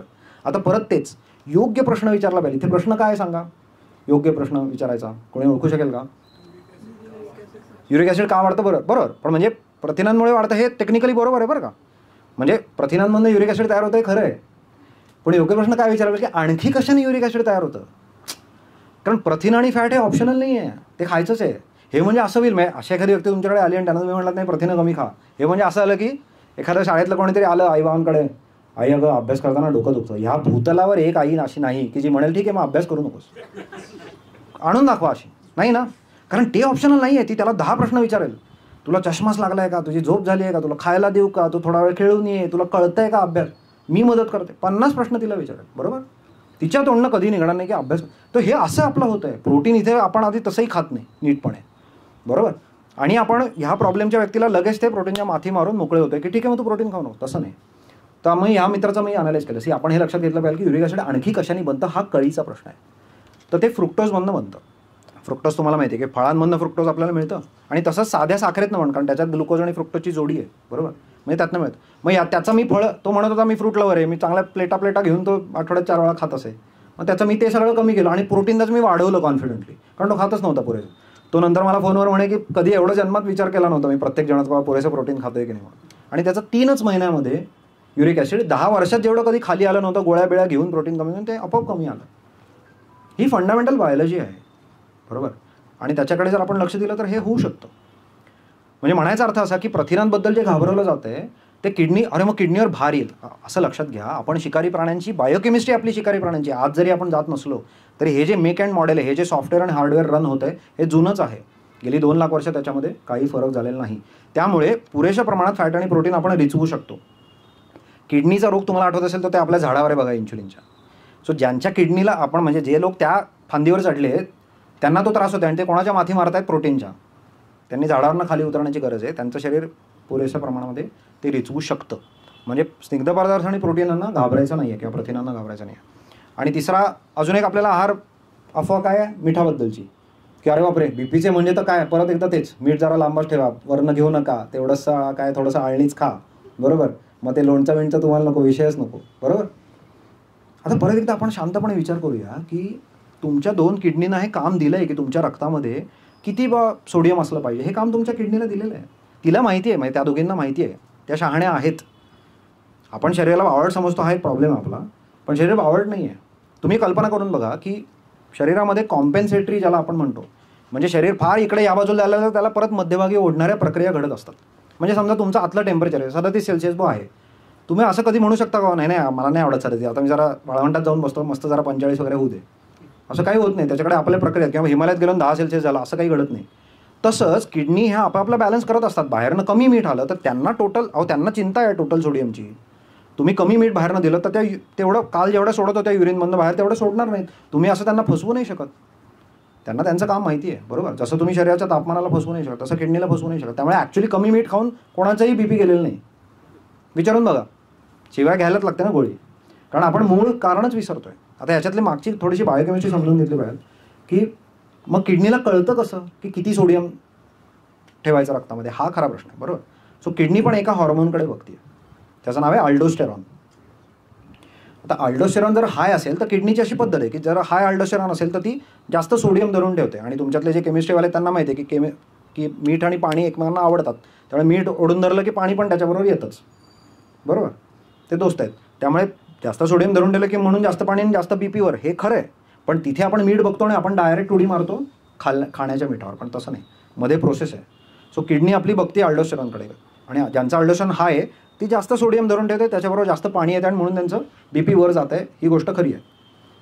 आता तुम्ही गेस करून सांगा की ज्यांचं क्रॉनिकली हाय म्हणजे अल्डोस्टेरॉन कोणाचा असेल, म्हणजे त्या झाडावर आहे ना आपल्या इन्सुलिनच्या झाड. हां, सो ज्यांचा क्रॉनिकली हाय इन्सुलिन आहे, इन्सुलिन हा अल्डोस्टेरॉनच्या मागचा करवित आहे, तो त्याला गाईड करतो. सो ज्यांचा क्रॉनिकली हाय इन्सुलिन आहे त्यांचं क्रॉनिकली हाय अल्डोस्टेरॉन आहे. त्यामुळे ह्या व्यक्तीने जर इन्सुलिन कमी करणार जर काम केलं तर त्यांचं बीपी खाली येतं. त्याच्या डायटरी सॉल्टशी तितका संबंध नाही. कारण त्याचं आणखीन एक कारण आहे, ते बिहेवियरल आहे. तुम्ही एक वेळ ठरवून 200 ग्रॅम साखरसुद्धा खाऊ शकाल, किंवा त्या साखरेचे पदार्थ तुम्ही 200 ग्रॅम मीठ खाऊ शकाल, 10 ग्रॅमसुद्धा नाही खाऊ शकणार. म्हणजे भाजीत एका चमच्याचे 2 झाले तर तुम्ही खा. सो याचा अर्थ मीठ हे आपोआप सेल्फ लिमिटिंग आपण ज्याला म्हणतो, ते सेल्फ लिमिटिंग आहे. त्यामुळे मीठ कमी खायला सांगणं, आणि एस्पेशली जे बीपीच्या पिलवर आहेत, गोळीवर आहेत, त्यांना मीठ कमी करायला सांगणं हे थोडंसं धोकादायक आहे. म्हणजे 4 शहाणे डॉक्टर आता असं म्हणायला लागलेत की तुम्ही जर बीपीची गोळी घेत असाल तर काही मीठ कमी खाऊ नका, कारण हायपोनॅट्रिमियाने लोक ICUला पोचतात. याचं पण दुसरं एक कारण आहे. म्हणजे जसं आपण शरीराला बावळट समजतो ही एक चूक आहे, तशी दुसरी आपली चूक आहे की आपल्याला वाटतं की एका गोष्टीचा एकाशीच संबंध असतो. असं शरीरात नसतं. हे अत्यंत मोठं इंटरकनेक्टेड जाळं आहे. म्हणजे एकीकडे बोट लावलं की कुठेही गुदगुले होऊ शकतात. तर तशी गंमत आहे. म्हणजे तुम्हाला बघा की तुम्ही सोडियमला, तुम्हाला बीपी कंट्रोल करायचा म्हणून तुम्ही सोडियम कमी केलं, अहो पण ते नर्व कंडक्शनला पण सोडियम लागतं ना. म्हणजे तुम्ही जर इतकं कमी केलं की आता तुमच्या किडनीने ते पुरेसं बिचारी नाही धरून ठेवू शकली तर भ्रमिष्ठसारखं वाटेल. आणि अशा केसेस झालेल्या आहेत, बरोबर. म्हणजे म्हणायचा अर्थ असा की परत एकदा तोच फंडामेंटल बायोलॉजी. आणि मी अशा लोकांच्या बीपीच्या गोळ्या सोडवलेल्या आहेत, बरोबर. कारण मी त्यांना विचारायला पण जात नाही किती मीठ खाता, कारण मी म्हणलं तसं कोणी दुप्पट मीठ खाऊच शकत नाही हो. आणि ते कुठेतरी बिचारे इन्सुलिनच्या झाडावर चढलेले असतात, त्यांना खाली आणलं की त्यांचं बीपी हळूहळू जातं आणि त्या व्यक्तीच्या याच्याप्रमाणे त्यांची गोळीसुद्धा जाऊ शकते. आणि आता चौथं शेवटचं की उपवासाची पण आपल्याला एका अर्थाने भीती घातली आहे, एस्पेशली ज्यांना मधुमेह आहे किंवा BP आहे किंवा आणखी काही त्रास आहे, बरोबर.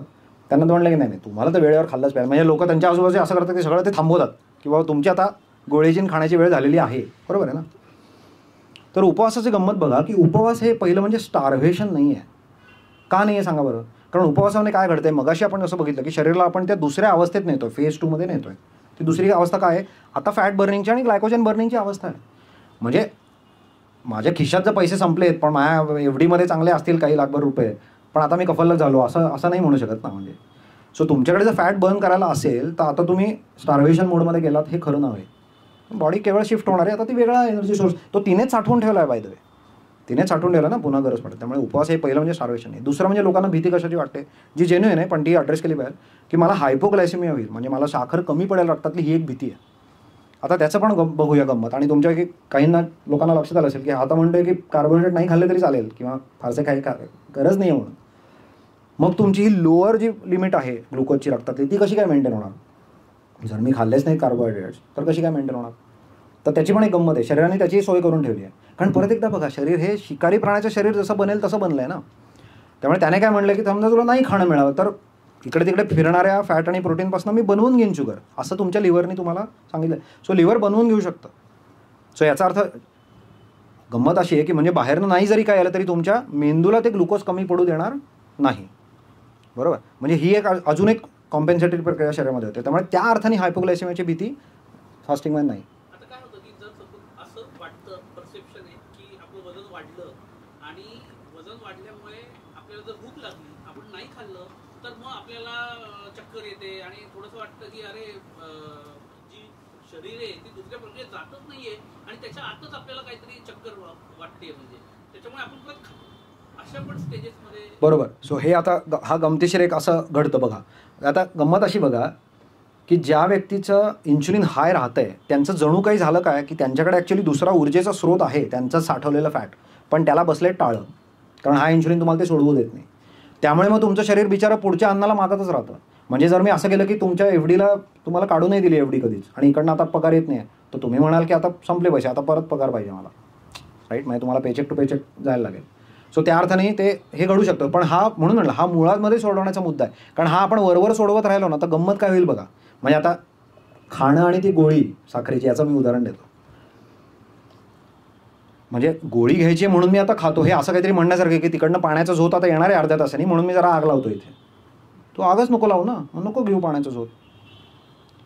हां, हे केअरफुली हे ट्रान्झिशन मॅनेज करायला लागेल. त्याच्यासाठी माझ्यासारख्याची गरज आहे हे मान्य आहे मला. पण मी तुम्हाला प्रिन्सिपल त्यातलं सांगतोय की हे असं हा विचार करण्याची आपली पद्धत परत थोडीशी चुकती आहे.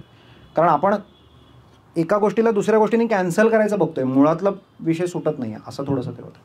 त्यामुळे तशा अर्थाने म्हणजे मी तुमचा तो मूलभूत शंका थोडी सोडवायचा प्रयत्न करतोय की उपवास हा मधुमेहींसाठी, म्हणजे आता जे शाणे ह्या विषयातले जे शाणे झालेले डॉक्टर आहेत ते सांगतात की आम्ही प्रोटोकॉल म्हणून देतो आता फास्टिंग प्रोटोकॉल, तो मॉनिटर असतो ऑफकोर्स, पण त्या अर्थाने भीती नाही आहे मधुमेहींची, कारण शरीर ही काळजी घेत असतं, घेऊ शकतं. हां, विचारा. या सगळ्यामध्ये न्यूट्रिशनल व्हॅल्यूचं काय हे आहे, पार्टिसिपेशन किंवा काय सहभाग आहे, किंवा आता तुम्ही म्हणताय किंवा आपण म्हणतो की हे खाऊ नका किंवा ते खाऊ नका, इंटरनली मे बी बॉडी सगळं वर्कआउट करत असेल पण एक्सटर्नली त्याचे परिणाम दिसू शकतात.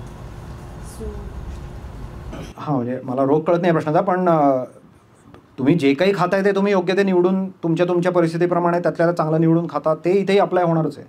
मी तुम्हाला थोडासा एक फंडामेंटल असा विषय सांगतो की चूज करताना मुळात आधी तुम्हाला कसं करायला लागेल की आपण एक घाऊक भावात एवढे मोठे कार्बोहायड्रेट असं करून चालणार नाही, कारण त्याने आपल्याला रोगांकडे पण ते ढकलतं आहे आणि तो आपला मुख्य आराखडा नाही, असं मी तुम्हाला सांगतोय.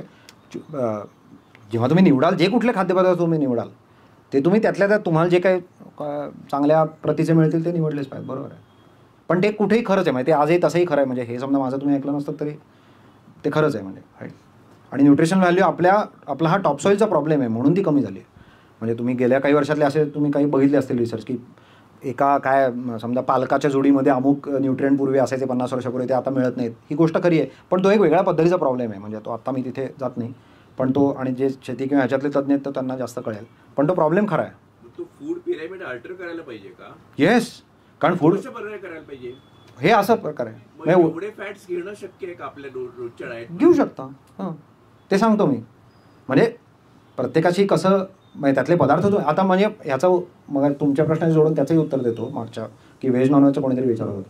आता तुम्ही बघा की तुम्हाला जर मुख्यतः प्रथिना आणि स्निग्ध पदार्थ खायचे आहेत तर याचे 4 मोठे सोर्सेस आहेत, म्हणजे 4 गट हे मोठे सोर्सेस आहेत त्याचे. काय ते 4 गट आहेत आणि ह्या सोर्सेसचा मी क्रायटेरिया असं धरलं आहे की ज्याला आपण कंप्लीट अमायनो ॲसिड प्रोफाईल म्हणतो. म्हणजे आपल्याला खाताना तुम्हाला जर आठवत असेल शाळेतलं थोडंसं न्यूट्रिशन, तर 9 अमायनो ॲसिड आपल्याला बाहेरनं खायला लागतात. तर ही 9च्या 9 ज्या प्रथिनांमध्ये आहेत असे ते 4 सोर्सेस मी तुम्हाला सांगतो. त्यातला पहिला सोर्स आहे सगळे दुग्धजन्य पदार्थ. म्हणजे अगदी दूधच प्यायला असं नाही, कोणी मोठा म्हणजे वय वाढलेला सस्तन प्राणी काही दूध पित नाही, पण ठीक आहे प्यायचं असेल तर पिऊ शकता.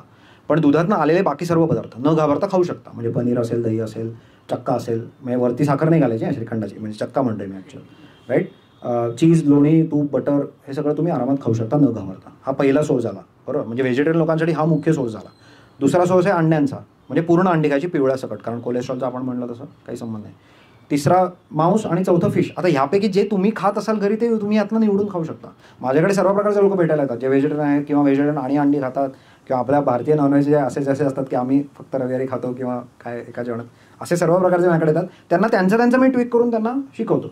पण म्हणजे म्हणायचा मुद्दा असा की हे 4 हे मुख्य सोर्सेस आहेत, यातनं ते चूज करायचं. म्हणजे तुमच्या दोघांच्या प्रश्नाचं थोडं उत्तर मिळत असेल की म्हणजे हा व्हेज नॉन, म्हणजे हाही वाद एक अनाठाही वाद आहे बघा, व्हेज नॉन व्हेजचा वाद आहे. म्हणजे समजा तुम्हाला काही कारणाने तुम्हाला वाटत असेल की नाही मला नाही खायचं आहे अंडी मांस वगैरे, ठीक आहे तुम्ही व्हेज का, पण तुम्ही त्या नियमातनं तुम्हाला सुटका नाही आहे. हाय fat, moderate protein, low carb ह्या फंडामेंटल पॅटर्नमधनं तुम्हाला सुटका नाही. तुम्ही व्हेजिटेरियन, म्हणजे माझ्याकडे डायबिटीस रिमिशनच्या केसेस आहेत की ज्या प्युअर व्हेजिटेरियन आहेत आणि त्यांना बहुतांश डेअरी आणि मग काही थोड्या बाकी उसळी वगैरे वापरून मी त्यांचा डायबिटीस मागे आणलेला आहे, बरोबर. म्हणजे पुरेसं फॅट तुम्ही ह्या सोर्सेसमधनं घेऊ शकता. हां, सो दीक्षितांचं ते मला म्हणणं पटतं की साधारणतः 2दा जेवलेलं पुरेसं आहे. म्हणजे ॲडल्ट्सना, म्हणजे जे काही वाढीच्या वयात जे लोक नाही आहेत त्यांना 2दा जेवणं पुरेसं आहे. पण त्या 2दा जेवणामध्ये काय खायचं हे मी सांगतोय, बरोबर. कारण दीक्षितांचं थोडंसं असं म्हणणं की ठीक आहे मग त्यात 2 मध्ये तुम्ही काय वाटेल का 2दा एक्झॅक्टली. यांनी बरोबर तो मुद्दा पकडला आहे की आता दिवसभरामध्ये, आणि मी तिथे येणार होतो की दिवसभरामध्ये मला 2च इन्शुलिनचे राईस येतील, म्हणजे ह्या टेकड्या इन्शुलिनचे 2च येतील. आणि कार्ब्स जर तुम्ही कमी खाल्लेत कार्बोहायड्रेट तर त्या टेकड्यांची उंची कमी राहील, म्हणजे मग तुमचं इन्शुलिन हळूहळू ऑन अन ॲव्हरेज खाली येईल. एवढंच लॉजिक आहे खरं सांगायचं. अगदी बरोबर तुम्ही म्हटलं. हे फक्त निरोगी लोकांकरता आहे नाही, याने रोग सुटतो. डायबिटिक्स मध्ये तुम्ही असं सांगू शकाल का की 2च वेळा खा आणि 12 तासाचं अंतर? ॲब्सोल्युटली. मी स्वतः सोडवलं डायबिटीसच्या केसेस, ॲब्सोल्युटली सांगू शकाल, का नाही, ॲब्सोल्युटली. सी कसं आहे ना, हा थोडासा हा मुद्दा मी चर्चेला घेतो, कारण कसं होतं खाणं हा इतका टची विषय आहे आणि मी आता नेमका त्याला हात घातलाय. कारण खाणं म्हणजे म्हणजे आमच्याकडचे काही माझे मित्र ते म्हणतात की लोक एक वेळ धर्मावरून भांडत नसतील इतके खाण्याबद्दल भांडतात, बरोबर. तर त्याचं थोडंसं विस्तृतपणे उत्तर द्यायला पाहिजे. कसं आहे ना, म्हणून मी असं थेट उत्तर तुम्हाला देत नाही की हा पदार्थ चांगला का वाईट, कारण त्याला पण कॉन्टेक्स्ट लागतो. म्हणजे म्हणायचा अर्थ असा की तो पदार्थ तुम्ही कशाच्या ऐवजी खाणार ते मला आधी सांगा. म्हणजे मी एक अंडं खाणार होतो किंवा थोडं पनीर खाणार होतो, चीजचा क्यूब खाणार होतो, त्याच्याऐवजी जेव्हा मी चहा पित असेल तर मी तुम्हाला म्हणेन नका, मान्य. किंवा पण मी कोक जाऊन पिणार होतो मॅकडोनाल्डचा किंवा त्याचा बर्गर खाणार तर मी म्हणेन ठीक आहे तुम्ही क्या चहा. उपवास करणार होतो त्याच्याऐवजी तर हे काहीच करू नका, उपवास सगळ्यात बेस्ट. ओके, हे कळतं ना तुम्हाला. हा स्पेक्ट्रम आहे, ह्या स्पेक्ट्रमवर आपल्याला स्लाईड होत स्वतःला बॅलन्स करता आला पाहिजे. तुम्ही जसं घसरत असाल तर ठीक आहे थोडंसं स्ट्रिक्ट व्हा, बऱ्यापैकी चांगला चालू असेल तर ठीक आहे थोडंसं मध्ये चालेल. सो हे तुमच्या कॉन्टेक्स्टप्रमाणे ह्याचं उत्तर. म्हणजे कुठलाही एक पदार्थ मी तुम्हाला आत्तापर्यंत खाऊ नका आणि नंतरही सांगणार नाही आहे. सर्व प्रकारचे पदार्थ तुम्ही खाऊ शकता. ते तुमचे ओव्हरऑल आत्ता मेटाबॉलिक हेल्थ तुमची कशी आहे, आंतरिक आरोग्य कसं आहे त्याप्रमाणे तुम्ही काय रिचवू पचवू शकता आणि तुम्ही ते कशाच्या ऐवजी खाताय, हा एक महत्त्वाचा मुद्दा आहे. हां, तुमचं कॉन्टेक्स्ट आहे ते समजून घ्यायला लागेल, बरोबर. चालेल ना शुगर, म्हणजे चालेल म्हणजे कोणाला, पण कोणाला चालेल, किती चालेल, कधी चालेल, बरोबर आहे. पण डायबिटिक्सना सुद्धा हा इन जनरल ब्रॉडली मी म्हणेन की न खाल्लेली बेटर. म्हणजे तुमचं रिमिशन होत असेल तर तोपर्यंत नका खाऊ, पण नंतर थोडीशी काही खाल्ल्याने काय डायबिटीस अगदी पूर्णच्या पूर्ण परत नाही येणार आहे. पण तुम्ही त्या पॅटर्नला परत जाऊ नका. आणि म्हणूनच आम्ही लोक रिमिशन असा शब्द वापरतो, आम्ही क्युअर असा शब्द वापरत नाही. कारण तुम्हाला मी झाडावरून ओढून आणलं खाली मदतीने समजा आणि तुम्ही सोडून दिलं, तुम्ही परत तसं खाल्लं की तुम्ही परत झाड चढणार आहात. त्यामुळे तसं करायला जाऊ नका. म्हणजे त्या अर्थाने मी म्हणतो की हा कॉन्टेक्स्ट समजून तुम्ही खा. ओके,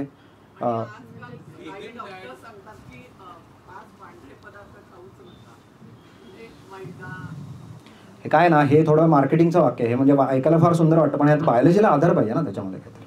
म्हणजे मैदा कमी खा किंवा खाऊ नका हे बरोबर आहे, कारण ते लॉजिकली पटू शकण्यासारखं आहे. पण उगाच उद्या म्हणले ते की दुग्धजन्य पदार्थ खाऊ नका, व्हेजिटेरियन माणसाने डायबिटीस परतवायचं कसं? मग तुम्ही जर उद्या त्यांना म्हटलात पनीर आणि चीज खाऊ नका किंवा लोणी तूप खाऊ नका तर त्यांना तर कठीण होऊन जाईल, राईट. असं म्हणजे म्हणून म्हणलं अशा वाक्य ही अशी नुसतीच अनेकदा टाकली गेलेली असतात. हां, हां, आता हा उत्तम प्रश्न, बरोबर. हां, vegan diet I mean there are very healthy guys like Virat Kohli, ज्याचं उदाहरण तुम्ही घेतलं. हां. इज So तुम्ही- वेगन डाएट गुड आयडिया? आता कोण सांगू शकेल याचं उत्तर? त्याच्या कॉन्टेक्स्टमध्ये पाहिलं. नाही, पण आपण आत्ताच बोललो ना, आपण कुठले बोललो सोर्सेस? 4: डेअरी, मीट, म्हणजे dairy, eggs, meat and fish. हे 4ही. हां, बोला. व्हेजिटेरियन माणसाला तो ऑप्शन चांगला नाही. कुठला ऑप्शन चांगला नाही आहे? वेगन. बरं, अच्छा, असं यांचं मत आहे. बरं, ठीक आहे. सो आपण आता परत पहिल्याच विचार करू. मी म्हटलं असं माझं उत्तर फारसं इंटरेस्टिंग नाही आहे, मी तिथे कसं जातोय हे थोडंसं जास्त इंटरेस्टिंग आहे. सो आपण जे 4 मुख्य सोर्सेस बघितले, फॅट आणि प्रोटीन मुख्य खायचं हे तर पटलंय लोकांना, बरोबर. आता फॅट आणि प्रोटीन मुख्य खायचं असेल तर त्याचे हे 4च सोर्सेस आहेत ज्यातनं मला कंप्लीट प्रोटीन आणि व्यवस्थित फॅट मिळणार आहे. हे 4ही नाकारणारी मंडळी आहेत व्हेगन. म्हणजे हे बायोलॉजिकली करेक्ट डाएट नाही आहे. येते का लक्षात? व्हेगनची त्यांचं तुम्हाला काय म्हणणं आहे बेसिकली, की आपण चला गाईसारखं खाऊया, आपण गाईचं पोट नाही आहे माझ्याकडे. आणि व्हेगन लोकांचं एक आवडतं आर्ग्युमेंट आहे की ते बैलाचे मसल्स बघा, गोरेलाचे बघा, ते गवत खाऊन मसल बांधतात, तुम्हाला कशाला अंडी खायला पाहिजे? त्याचं उत्तर मी तुम्हाला विस्तृतपणे दिलेलं आहे. त्यांच्याकडे जी पचनसंस्था आहे ती तुमच्याकडे नाही. म्हणूनच मी म्हणतोय एका प्राण्याला दुसऱ्या प्राण्याचं न्यूट्रिशनल पॅटर्न चूज करण्याचं स्वातंत्र्य नाही. आणि त्यातला आणखीन एक मुद्दा जो तुम्ही विराट कोहलीबद्दल बोललात, पहिलं तर असा मुद्दा आहे की त्याने त्याची बॉडी कशी बांधली आहे तो तुम्हाला सांगतच नाही. तो आज व्हेगन खायला लागला, हा मुद्दा अलाहिदा. तो कधी व्हेगन खायला लागला, तो जन्मापासून खातोय, त्याची बॉडी बनवणार हे. म्हणून म्हणलं ना, ह्याच्यावर आपण नाही जाऊ शकत, कारण कोण त्याला ट्रॅक केलेलं नसतं किंवा तुम्हाला तर ते कोण सांगणार नसतं. पहिलं म्हणजे. दुसरं म्हणजे लॉजिकली परत एकदा विचार करून बघा, व्हेगन लोक तुमच्या पण आसपास कदाचित कोणी असतील, मग कोणी म्हणेल तुम्हाला वजन कमी झालं, त्यांचं परत तसंच आहे. ते आधी काय करत होते फार महत्त्वाचं आहे. मला फरक नाही, मला फायदा नाही होणार आहे व्हेगन डाएटने. आधी जो माणूस अत्यंत प्रोसेस फूड खात होता, कुठे पण आबरचबर काय वाटेल ते खात होता, तो त्याने तो प्रोसेस फूड कापतो. तो सांगताना म्हणतो की मी व्हेगन करतोय, प्रोसेस फूड कापतो, आणि त्याला जे काय पहिले 4-6 महिने फायदा होतो त्याने आपण हुरळून जातो. पण मी तुम्हाला 50 वर्षाचं सांगतोय काहीतरी, म्हणजे ते 5-6 महिने कम्पेअर करून काही होत नाही. आणि ह्या सेलिब्रिटीच्या उदाहरणांमागे तर अजिबातच जाऊ नका, कारण त्याच्यात परत आले. विराट कोहलीचा अजून एक व्हिडिओ तुम्हाला मी दाखवतो, कारण मी आता या क्षेत्रात असल्यामुळे मला तो लोकांना द्यायला माझ्याकडे असतो, की तो स्वतः मग सांगतो की आता मी चिकन ॲड केलं, अंडी ॲड केलं. त्यामुळे ह्याच्यामध्ये तुम्ही जाऊच नका. म्हणून मी म्हटलं अनेकडोटकडे मी जातच नाही, कारण अनेकडोट कोणालाही पटवून देण्यासाठी किंवा शास्त्र सांगण्यासाठी उपयोगी गोष्ट नाही. पहिली फंडामेंटल बायोलॉजी बोलली पाहिजे. हां, पण या हाय फॅट आणि लो कार्ब याच्यामध्ये सटायटी फिलिंगचं काय करायचं, ते कसं तुम्ही ऍडजस्ट करणार थाळीमध्ये? तुम्ही खाऊन बघा हाय फॅट आणि मॉडरेट प्रोटीन आणि लो कार्ब, आणि मग मला सांगा. म्हणजे आजचं मी माझं उदाहरण देतो. मी आज एकदाच अजून जेवलं, अजून मला दुसरं जेवण झालेलं नाही. ते माझं जेवण 8 अंडी आणि दही असं होतं. आता 8 अंडी खाल्ल्यानंतर मला अनेक तास मला विचारसुद्धा येणार नाही खाण्याचा, बरोबर. सो सटायटी तर उत्तम. इनफॅक्ट सटायटी ही तर मुळात प्रथिनं आणि फॅटनीच येणार असते. तुम्ही कार्बोहायड्रेट जेवण श्रीखंडपुरी जेवल्यानंतर 4 वाजताचा चहा तुम्हाला हवाच असतो ना, आणि मध्ये झोप पण हवी असते. कारण हा जो क्रॅश आहे शुगर खाल्ल्यानंतर येणारा, हा जो निगेटिव्ह क्रॅश आहे, हा परत भुकेला आमंत्रण देतो. त्यामुळे कार्बोहायड्रेटनी सटायटी येत नाही. म्हणजे त्याने जे पोट भरल्याचं तुम्हाला जे वाटतं हे केवळ व्हॉल्यूमनी वाटतंय, त्याला न्यूट्रिशनल व्हॅल्यू नाही आहे. कारण एक तुम्ही साधी गोष्ट लक्षात घ्या, आपल्या शरीरामध्ये डोक्यापासून पायाच्या नखापर्यंत कुठलीही गोष्ट कार्बोहायड्रेटनी बनलेलीच नाही आहे, बरोबर. बनली फक्त फॅट आणि प्रोटीन आहे. त्यामुळे इसेन्शियल न्यूट्रिएंट हे फॅट आणि प्रोटीन हे दोघंच आहेत. कार्बोहायड्रेट नॉन इसेन्शियल आहेत. आणि फक्त मी तुम्हाला शून्य खा असं काही म्हणायला जात नाही, मी तुम्हाला म्हणते लो खा, म्हणजे कारण तो आपला नॉर्मल पॅटर्न दिसतोय आपल्याला आपल्या याचा जर अभ्यास केला. ऑब्वियसली जंक फूड एलिमिनेट होणार. जंक फूड एलिमिनेट होणार, ऑफकोर्स. तीच गंमत तीच असते हो. लोक म्हणजे मी तुम्हाला एक विनोद म्हणून सांगतो. माझीच एक जवळची बहीण आहे, ती मला एकदा सांगत आली होती की मी ना ते अरे त्या वर्षी ना मी दाणे सोडले ना तर माझं वजन कमी झालं. म्हटलं तुझं वजन कमी झालं हे मी शंका घेत नाही, कारण तू मोजून बघितलेस ना, तर ते त्याच्याबद्दल मी शंका घेत नाही. मी शंका कशाबद्दल घेतोय की हे असं इतकं सिम्पल कोरिलेशन असेल का? तुम्हीच विचार करून बघा. म्हणजे युजली मोठे टॉपिक्स आधी बोलले पाहिजेत ना, जे आपण याला 80-20 म्हणतो, तसं काहीतरी अनालिसिस आपण केलं पाहिजे ना. माझं जे 80% बरोबर यायला पाहिजे ते मी आधी करतो, असं एखाद्या पदार्थाने इकडे तिकडे काही होत नाही. हां, इंटरमिटंट फास्टिंग नावाची कन्सेप्ट बरोबर सध्या फेमस होती. फेमस म्हणजे डिक्सिट डाएट ऍक्च्युअली डिपेंड, म्हणजे त्याच्यावरच डिपेंडेंट आहे. बरोबर. तर ती बरेच जण फॅट लूज करण्यासाठी किंवा इतर गोष्टीसाठी वापरतात, पण त्याला वे ऑफ लाईफ म्हणूनच आपण ऍक्सेप्ट केलं तर इन्सुलिन तुम्ही जे म्हणत आहेत की जे इन्सुलिन प्लस इन्सुलिन मायनस जे आहे, बरोबर, ते आपोआप वे ऑफ लाईफ मध्येच येऊन जाईल आणि ते कंटिन्युअसली कंट्रोलमध्ये राहणार. Intermittent fasting is a best. बरोबर आहे, फॉर बरोबर आहे. म्हणजे आता तुम्ही असं करू शकाल की अशा पद्धतीचे काही प्रिन्सिपल जर तुम्ही वापरली तर पुढे जे काही तुम्ही ऐकाल आरोग्याबद्दलचं ते तुम्ही तुमचं ताडून बघू शकाल की ते फंडामेंटल प्रिन्सिपल्सला खरं उतरते का नाही उतरते. मी काय तुम्हाला प्रत्येकाची उत्तर तशी देऊ शकत नाही, बरोबर. फॅड्स येत राहतील, पण ते तुम्ही ताडून बघू शकता. आता कोणी म्हणलं की अरे मी इंटरमिटंट फास्टिंग करतो, तुम्ही मागे जा आणि त्या कन्सेप्टशी ताडून बघा की अच्छा म्हणजे तुला इन्शुलिनचे पिक्स कमी येत आहेत, तू कमी वेळा खातोस किंवा 2दाच खातोस किंवा असं. म्हणजे कमी खाणार आपला फोकस गरजेचा नाही आहे, कमी वेळा खाण्यावर गरजेचा आहे. बरोबर, पण बरोबर आहे, म्हणजे हे इंटरमिटेंट फास्टिंगने ऑफकोर्स फायदा आहे.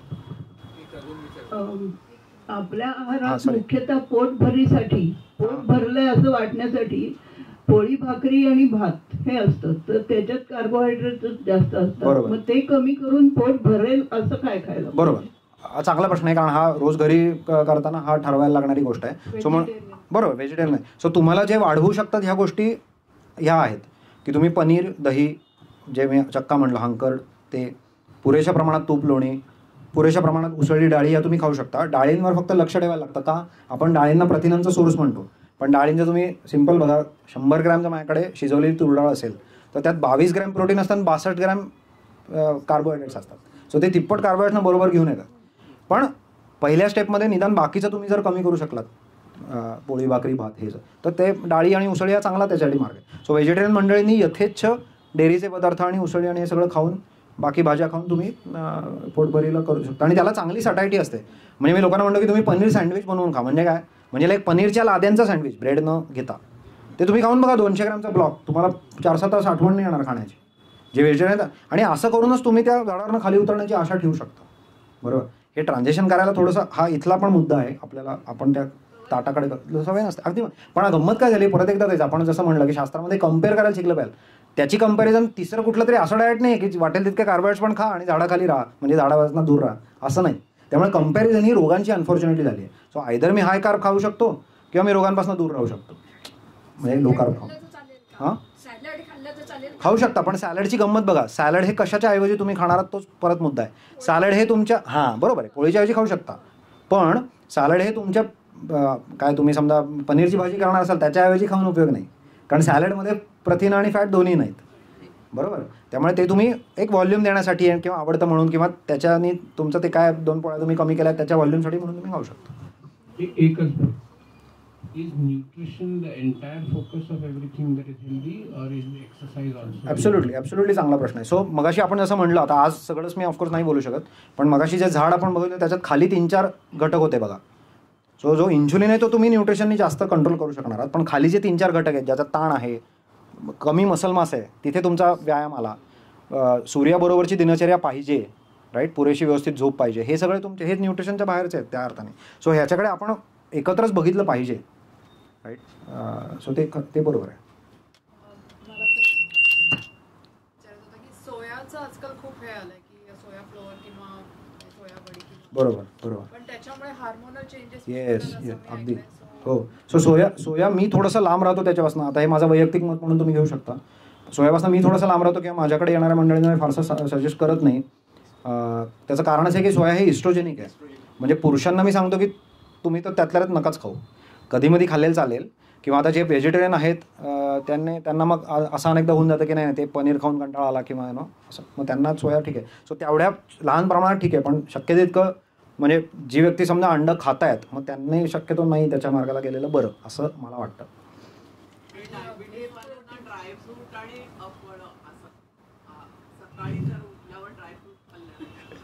ड्रायफ्रूटमध्ये काय खातात ते सांगा मला, कारण ड्रायफ्रूटमध्ये आपल्याला युजली जिभेला काय आवडतं तर ते मला त्यातली मनुका हवे असतात, मला ते जर्दाळू हवे. खाऊ शकता तुम्ही, पण त्याने असं काही जादू डायबिटीसची नाही होणार आहे. म्हणजे तुम्हाला हे फंडामेंटली फिक्स करायला लागेल, कारण हे बहुतांश जो मोठा लोड जो कसं आहे बघा ना, गंमत एक तुम्ही बघा, तुम्ही आत्ता जे असा एक एक्सरसाइज तुम्ही जाऊन घरी करून बघा, एखादी ॲप्लिकेशन डाउनलोड करा जे तुम्हाला एक ग्रॅम्स काउंट करायला मदत करते, ओके, आणि त्यात तुम्ही सध्याचं खाणं टाकून बघा, मग तुम्हाला कळेल की तुमचं ग्रॅम्स ऑफ कार्बोहायड्रेट्स कुठे आहेत. म्हणजे समजा तुम्ही 200 ग्रॅम कार्ब्स खाताय समजा, किंवा 250 खाताय, 300 खाताय, मग त्याच्याने त्या 2-4 अक्रोड आणि ते कमी जास्त करून काही फरक नाही पडणार आहे. ते 300 जोपर्यंत तुम्ही 50-60 किंवा 80वर आणत नाही तोपर्यंत त्याला फरक नाही पडणार.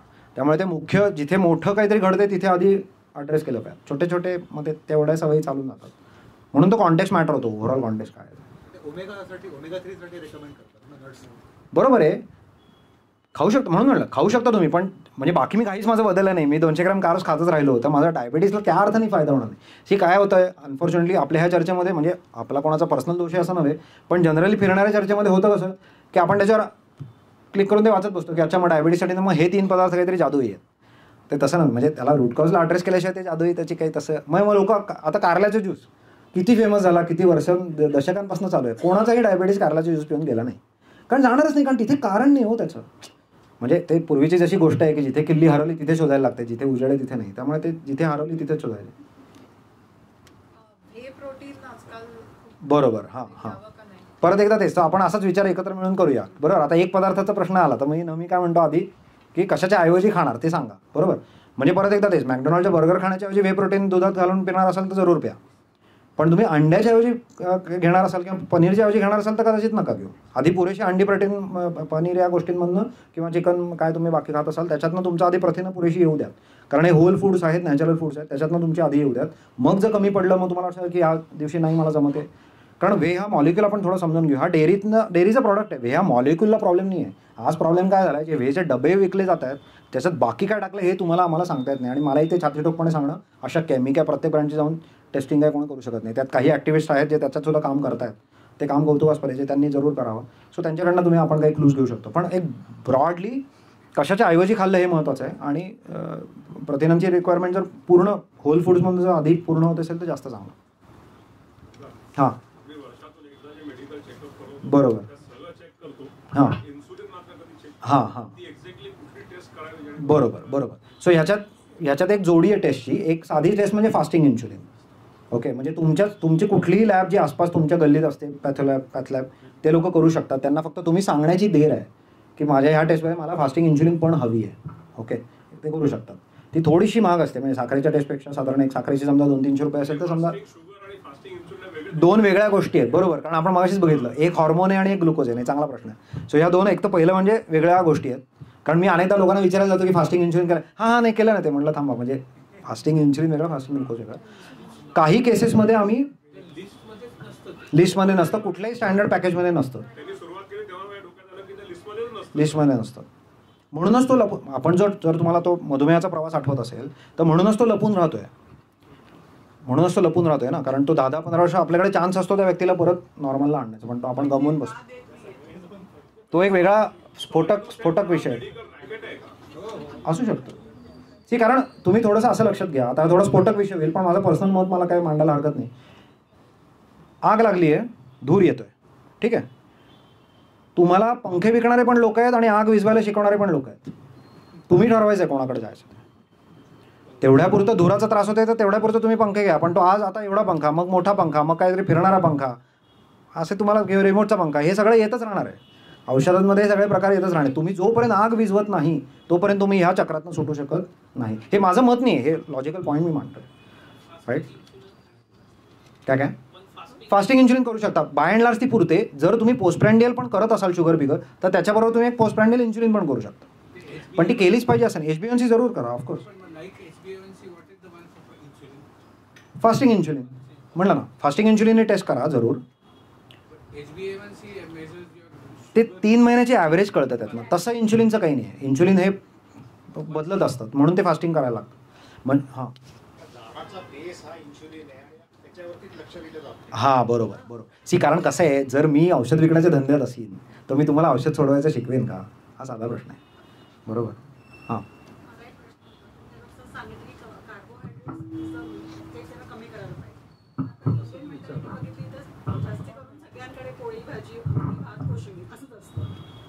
सो त्या केसमध्ये काय आपण, म्हणजे तुम्ही जे सांगितलं, आता तुम्ही जे म्हणलं की सकाळी मी 8 अंडी आणि असं खाऊन आलोय. सो ह्याच्यामध्ये प्रपोर्शन कमी करायचं का काय, कसं आपण हे करू शकतो? नाही, मी म्हटलं तुम्हाला. सो तुमच्या ताटामध्ये मी बाकी कशालाच हात लावत नाही. मी तुम्हाला आत्ता पहिली स्टेप एवढंच म्हणते की ती पोळी भात भाकरी कमी करून टाका. तुमची भाजीच्या वाट्या वाढवायच्या आहेत. पनीरची भाजी एका भाजीची वाटी नाही, 2 भाजीची घ्यायची. मग लोक म्हणतात त्याला लावायला काय नाही. बरोबर. म्हटलं मग असं करा की एखाद्या जेवताना असं होतं बघा की पोळी चटकन संपली आणि ते 2-3च घास भाजी राहिले, त्याच्यासाठी काय तुम्ही वेगळी पोळी घेता का? नाही घेत ना. ती भाजी कशी खाता तुम्ही, म्हणजे खाऊ शकता चमच्याने. बरोबर. फक्त ती तुम्ही कमी ग्रेव्हीची बनवली, थोडी साधी बनवली तर तुम्ही नुसती खाऊ शकता दही घेऊन. बाकी तुमच्या ताटातलं मी काही बदलत नाही आहे. तुम्ही लोणचं पापड खा, सॅलड खा, ती पनीरची भाजी एकाच्या ऐवजी 3 वाट्या खा. मग तुम्हाला बरोबर त्या पोळी भाताची आठवण येणार नाही. सो फक्त आपल्याला हे बदलायचं. म्हणजे मी फंडामेंटली आपलं काही ताट बदलतोय असं काही नाही. राईट. बरोबर. दही ताट जो पुस्तक आहे का? मी पुस्तक लिहितोय याच्यावर. मला एक प्रकाशक पण मिळाला ना याच्यावर पुस्तक लिहितोय. अशी आशा आहे की ह्या वर्षी ते बहुतेक येईल. पण आहे, काम चालू आहे. 1 वाटी भात खाल्ला तर इन्सुलिन किती, 3 वाटी भात खाल्ला तर इन्सुलिन, काही गणित आहे. आहे ना गणित.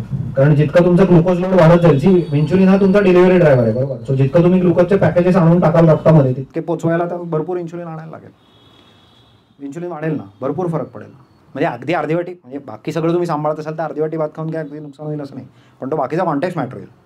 सो म्हणजे म्हणायचा अर्थ असं की ते पनीर खाताना काय तुमची अंडी खाताना लाजू नका, ते भात आणि हे कंट्रोल करा. म्हणजे 6 वेळा जर थोडं थोडं खाल्लं तर इन्सुलिन कमी होईल? नाही ना, कारण तुमचा नाही हा चांगला प्रश्न आहे ॲक्च्युली. कारण ते काय म्हणतायत, मी कमी खाईन पण खाईन 6 वेळा, म्हणजे माझं प्रत्येक वेळा कमी इन्शुलिन प्रोड्यूस झालं हे मान्य. पण हा गंमत काय इन्शुलिनची, ते बेसिक एक जे येणार आहे पीक, म्हणजे शरीराला तुमच्या फेज 1 मध्ये ढकलणार आहे तेवढं तर येणारच आहे. तुम्ही खाऊच नाही शकणार 6 वेळा मोस्ट लाईकली. कारण हा नाही, अगदी हा उत्तम प्रश्न आहे हा, कारण हा हंगर मॅनेजमेंटचा प्रश्न आहे. वजन कमी करणाऱ्या लोकांना अनेकदा माहिती आहे की त्यांची लढाई ॲक्च्युली ही भुकेशी असते, आणि भुकेशी लढाई आम्ही जिंकू शकत नाही. आज ना उद्या ती तुम्ही हारणार. त्यामुळे actually hunger management is the issue. आणि मगाशी कोणीतरी सटायटीचं विचारलं, तुम्ही जर पुरेसं फॅट आणि प्रोटीन घेतलं, बॉडीला पाहिजे काय सांगा.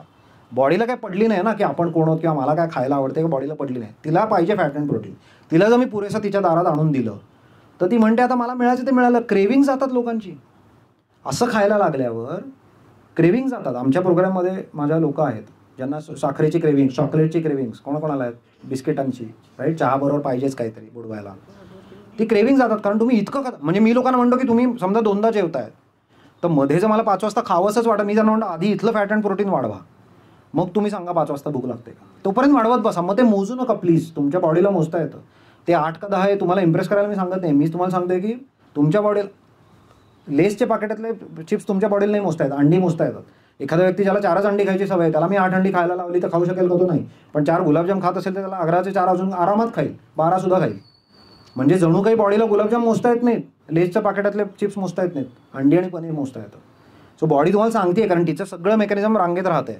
नाहीतर ते सर्कमवेंट होतं. तुम्ही चुकीचं जर खायला तर तिला विचारायला मोजता येत नाही. तुम्हाला वाटतं की हा कमी खाण्याचा इश्यू आहे. हा कमी खाण्याचा हा योग्य, कारण योग्य खाणं तुम्हाला ऑलरेडी तेवढंच खाऊ देईल, तुम्हाला त्याच्या दुप्पट खाताच येत नाही जर तुम्ही योग्य खायला लागलात तर. हा त्यातला काय नाही, गुळामध्ये अर्थार्थी फरक काही नाही. साखर आणि गुळामध्ये अर्थार्थी फरक काही नाही, मायनर फरक. त्यामुळे म्हणजे ते उत्तर सेम. दादा मला विचारायचं होतं की आता हे तर आपण घेतो इनटेक, पण आता आउट पण करायचं आहे, तर मेटाबॉलिझमचा हा मोठा रोल असेल. बरोबर. आता हे सगळे आपण फॉलो तर करतोय, पण एज प्रमाणे ते चेंज होणार ना, कारण एज प्रमाणे मेटाबॉलिझमचा रेट थोडासा कमी होतो. आणि म्हणूनच हा चांगला प्रश्न आहे. मसल मास वाढवणं हा त्याचा एक उत्तम उपाय आहे. आणि जिथे तो व्यायाम याला भेटतो या सगळ्या विषयाला, बरोबर. म्हणजे गंमत बघा की ज्याने मसल मास, समजा आता माझ्याच एक्झॅक्ट माझा क्लोन इथे समजा उभा असेल, दुसरा मंदार, पण त्याच्याकडे 5-7 किलो फॅट कमी, 5-7 किलो आणि 5-7 किलो मसल जास्त असं त्याचं जर असेल तर त्याचा शुगर कंट्रोल बेटर होईल. त्याला थोडासा उशिरा, समजा आम्ही चुकीचं दोघंही खात असतो तर त्याला थोडासा उशिरा डायबिटीस होईल त्याला, पण त्याला थोडासा उशिरा होईल. पण हे मसल मासचे ते फायदे आहेत, कारण तुमचा BMR वाढेल, तुमचा ग्लुकोज कंट्रोल बेटर होईल, तुमची झोप चांगली होईल, असे बरेच त्याचे फायदे आहेत. पोस्चरल त्रास होणार नाहीत. सो मसल मास वाढवणं हा एक मेटाबॉलिझम वाढवतो. आणि योग्य खाल्ल्यावर मेटाबॉलिझम चांगलंच राहतं. आपलं काय होतंय ना, खरं तर भारतीय लोकांना खूप सुंदर समजण्याची ही संकल्पना आहे. आपण म्हणताना म्हणतो की हे यज्ञकर्म आहे, पण आपण हे विसरतोय. त्या यज्ञामध्ये आपण योग्य गोष्टी टाकतच नाही होत, आपण तिला चुकीच्या टाकतोय, मग ते कमी टाकून बघतोय. चुकीची कमी टाकून काय नाही होत. ही जी धगधगती आग आहे, आपलं जे मेटाबॉलिझम ही धगधगती आग आहे. त्याला चांगली उपमा आपल्याकडे कोणी जाणत्यांनी ज्यांनी दिली आहे यज्ञाची, तर त्यात पुरेसं ते टाकलं पाहिजे ना. ते जर तुम्ही पुरेसं टाकलं तर ती आग धगधगत राहील. म्हणजे 60-70 वर्षाचे उत्तम मसल मास असणारे, उत्तम मेटाबॉलिझम असणारे लोकही तुम्हाला माहिती आहेत. सो त्यांची क्लिअरली ती आग धगधगते. म्हणजे नुसतं असं रिझाईन करू नका प्लीज की माझं आता अमुक वय झालं म्हणजे आता काय अरे होतच. कोणी सांगितलं?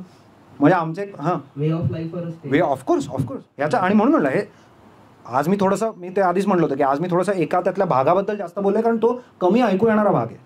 पण व्यायाम महत्त्वाचा आहे, तुमची जीवनशैली महत्त्वाची आहे. आपल्याला म्हटलं जातं की एवढं पाणी प्या, तेवढं पाणी प्या. त्याच्यावर अजून एक जापनीज वॉटर ट्रीटमेंट आली की 5 बॉटल 5 लिटर पाणी पिलं पाहिजे, मेटाबॉलिझम स्ट्रॉंग होतो आपला. असं पण आहे म्हणजे ठीक. बरोबर. तुमच्या तहानेप्रमाणे तुम्ही पाणी प्या. तुमचं शरीर खूप स्मार्ट आहे तुम्हाला सांगायला पाणी प्या. फक्त पाणी पिताना एक गंमत मी अशी शिकलो या सगळ्या प्रवासामध्ये की आपलं हायड्रेशन कसं होतं बघा. आता परत एकदा तुमच्यापैकी जे केमिस्ट्रीवाले त्यांना माहिती आहे, इनफॅक्ट आम्हाला शाळेत ज्यांनी शिकवलं ते बसले आहेत माझ्या, बरोबर. सो हायड्रेशन होताना आपल्या सेल्समध्ये तुमचे सॉल्व्हंट सोल्यूट दोन्ही आहेत. म्हणजे सॉल्व्हंट म्हणजे पाणी समजा, आणि त्यात काही जे काही मिसळले ते. आणि मी इकडनं साधं समजा पाणी शेजारी त्याच्या ठेवलं तर पाणी नाही आत जात, सोल्यूट बाहेर येतं. हे ऑस्मोसिस आहे. तर त्यामुळे प्रॉब्लेम काय होतो, आपण जेव्हा जितकं स्वच्छ पाणी प्यायला लागलो आता गेल्या काही वर्षांमध्ये, मग आधी ते काय अक्वागार्ड पुरेना, मग आता आरो. माझ्याकडे खूप शहाणा माणूस, तो कदाचित निरक्षर सुद्धा असेल, आरो बसवायला आला होता. त्याने एक सुंदर वाक्य मला सांगायचे, मी आयुष्यभर नाही विसरणार. म्हणजे तो, मी आरो नव्हतं घेतलं, तो आरो बसवणार होता आणि तो काही कामाशी माझ्याकडे आला होता. तर तो मला म्हणला की आरो ज्यांच्याकडे आम्ही बसवतो त्यांना आम्ही सांगतो की आता डॉक्टरचा नंबर शोधून ठेवा, बरोबर, कारण त्या पाण्यामधनं तुम्ही सगळं स्ट्रिप आउट केलेलं आहे. त्यामुळे हे हायड्रेशन करू शकत नाही. त्यामुळे मी शहरी माणसांना सांगतो की आपण जे नॉर्मली पाणी जे पितो त्याच्यामध्ये चिमूटभर मीठ टाकून सुद्धा तुम्ही दिवसभरात 3-4 वेळा प्यायला तरी काहीच हरकत नाही. तुमचं ते इलेक्ट्रोलाइट बॅलन्स आल्यामुळे ना ते चांगलं हायड्रेशन होईल. सो पहिलं म्हणजे तहानेनी प्या, आणि दुसरं म्हणजे मिठाला घाबरायचं नाहीच आहे, कारण आपण बघितलं की बीपीचा काही संबंध नाही. सो चांगलं हायड्रेशन होण्याचं म्हणजे आमच्याकडे जे व्यायामाला येतात स्पेशली, राईट, ते त्या 1 तासाभरात तुम्ही काम करताय तर तेव्हा तर तुम्ही जरूर सॉल्ट वॉटर प्यायला पाहिजे, मीठ पाणी प्यायला पाहिजे, किंवा मीठ लिंबू पाणी घालायचं ते टॉलरेबल असेल तर. हां, काही लोकांना दुधाच्या पदार्थांची किंवा प्रोटीनची अलर्जी असते, हे बरोबर आहे का? इरिटेबल बॉल सिंड्रोम ज्याला म्हणतात. बरोबर. नाही, इरिटेबल बॉल सिंड्रोम हा सोडवू शकतो. इरिटेबल बॉल सिंड्रोम जातो. हे काय होतं बघा, आता अजून एक विषयाला मी हात घालतो. आपल्याला असं अनेक सांगितलं की पचन नीट होण्यासाठी फायबर पाहिजे, बरोबर. इरिटेबल बॉल सिंड्रोम लोकांचा जातो फायबर सोडल्यावर. कारण फायबरचं कसं आहे, आपलं शरीर फायबरचं काही करू शकत नाही विचार, ते नुसतंच त्याला पुढे पाठवून देतं. जे लोक ऑलरेडी हाय कार्ब किंवा हाय ग्रेन डाएटवर आहेत ना, त्यांना हे ॲडजस्टमेंटसाठी मग हाय फायबर पण लागतं. तुम्ही जर दोन्ही सोडलं तर तुमचं पोट शांत होऊन जाईल, कारण फायबर आणि हे काही गोष्टी ह्या आतनं पोटाला इरिटंट असतात. तर तेव्हा तुम्ही दोन्ही जर म्हणजे असं तुम्ही मनामध्ये विचार करा की माझा हा सगळा जो ट्रॅक आहे पचन संस्थेचा, तो मला आतून त्या स्निग्ध पदार्थांनी असा छान त्याला लेअर द्यायचा आहे मला, असा विचार करून बघा. सो इरिटेबल बॉल सिंड्रोम जाण्याचा हा उत्तम उपाय आहे की तुम्ही असं स्पीशीज अप्रोप्रिएट खायला लागा. खाणं काय प्रोटीनची अलर्जी हा परत एकदा तेच, हा गट इश्यू आहे. तो त्या व्यक्तीचा तो समजावून घेतला तर तो सोडवला जाऊ शकतो.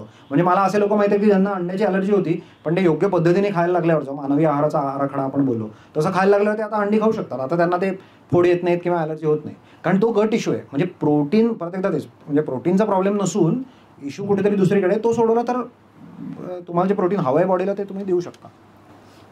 बऱ्याचशा लॅबच्या स्टँडर्ड पॅकेजमध्ये इन्शुलिन नसतं. हो हल्ली स्टँडर्ड ॲपोप्रोटीन बी हो ॲपो बी वगैरे. मी थोडं कसं सांगतो ते एक बघा अशी गंमत की एक साधारण 55-56 साली न्यूट्रिशनमधला सगळ्यात मोठा एप्रिल फूल घडलं. न्यूट्रिशनमधलं सगळ्यात मोठं एप्रिल फूल ते काय होतं, ते हेच होतं जे आपण पहिल्या वेळी तिथे बोललो की स्निग्ध पदार्थ खाल्ल्याने हार्ट अटॅक होतो. हे त्या सायंटिस्टने, तो ॲन्सेल कीज नावाचा एक द्वाड सायंटिस्ट होता, त्याने हे लोकांच्या गळी कसं उतरवलं ते सांगतोय. त्याने काय केलं की त्याने 7 देशांचं 7 पॉईंट्स असलेला ग्राफ दाखवला, आणि ते ग्राफ म्हणजे तुमच्या बाजूने बघताना तो असा होता की जितकं सॅच्युरेटेड फॅट जास्त तुम्ही खाल तितकं तुमचं हार्ट डिसीजचा इन्सिडेंट जास्त, असे ते 7 पॉईंट वरती चालले होते. तो प्लॉट बघून तर लोक घाबरले. ते म्हणले अच्छा, म्हणजे असे देश जे जास्त सॅच्युरेटेड फॅट खात आहेत त्यांना जास्त हार्ट डिसीज आहे. आणि हे अमेरिकन हार्ट असोसिएशनने उचलून धरलं, आणि मग ते सगळ्यांनी उचलून धरलं जगभराने. तर गोम अशी झाली होती की त्या पठ्ठ्याने 15 अजून पॉईंट होते या ग्राफवर, ते तुम्हाला दाखवलेच नाहीत आपल्याला कोणाला.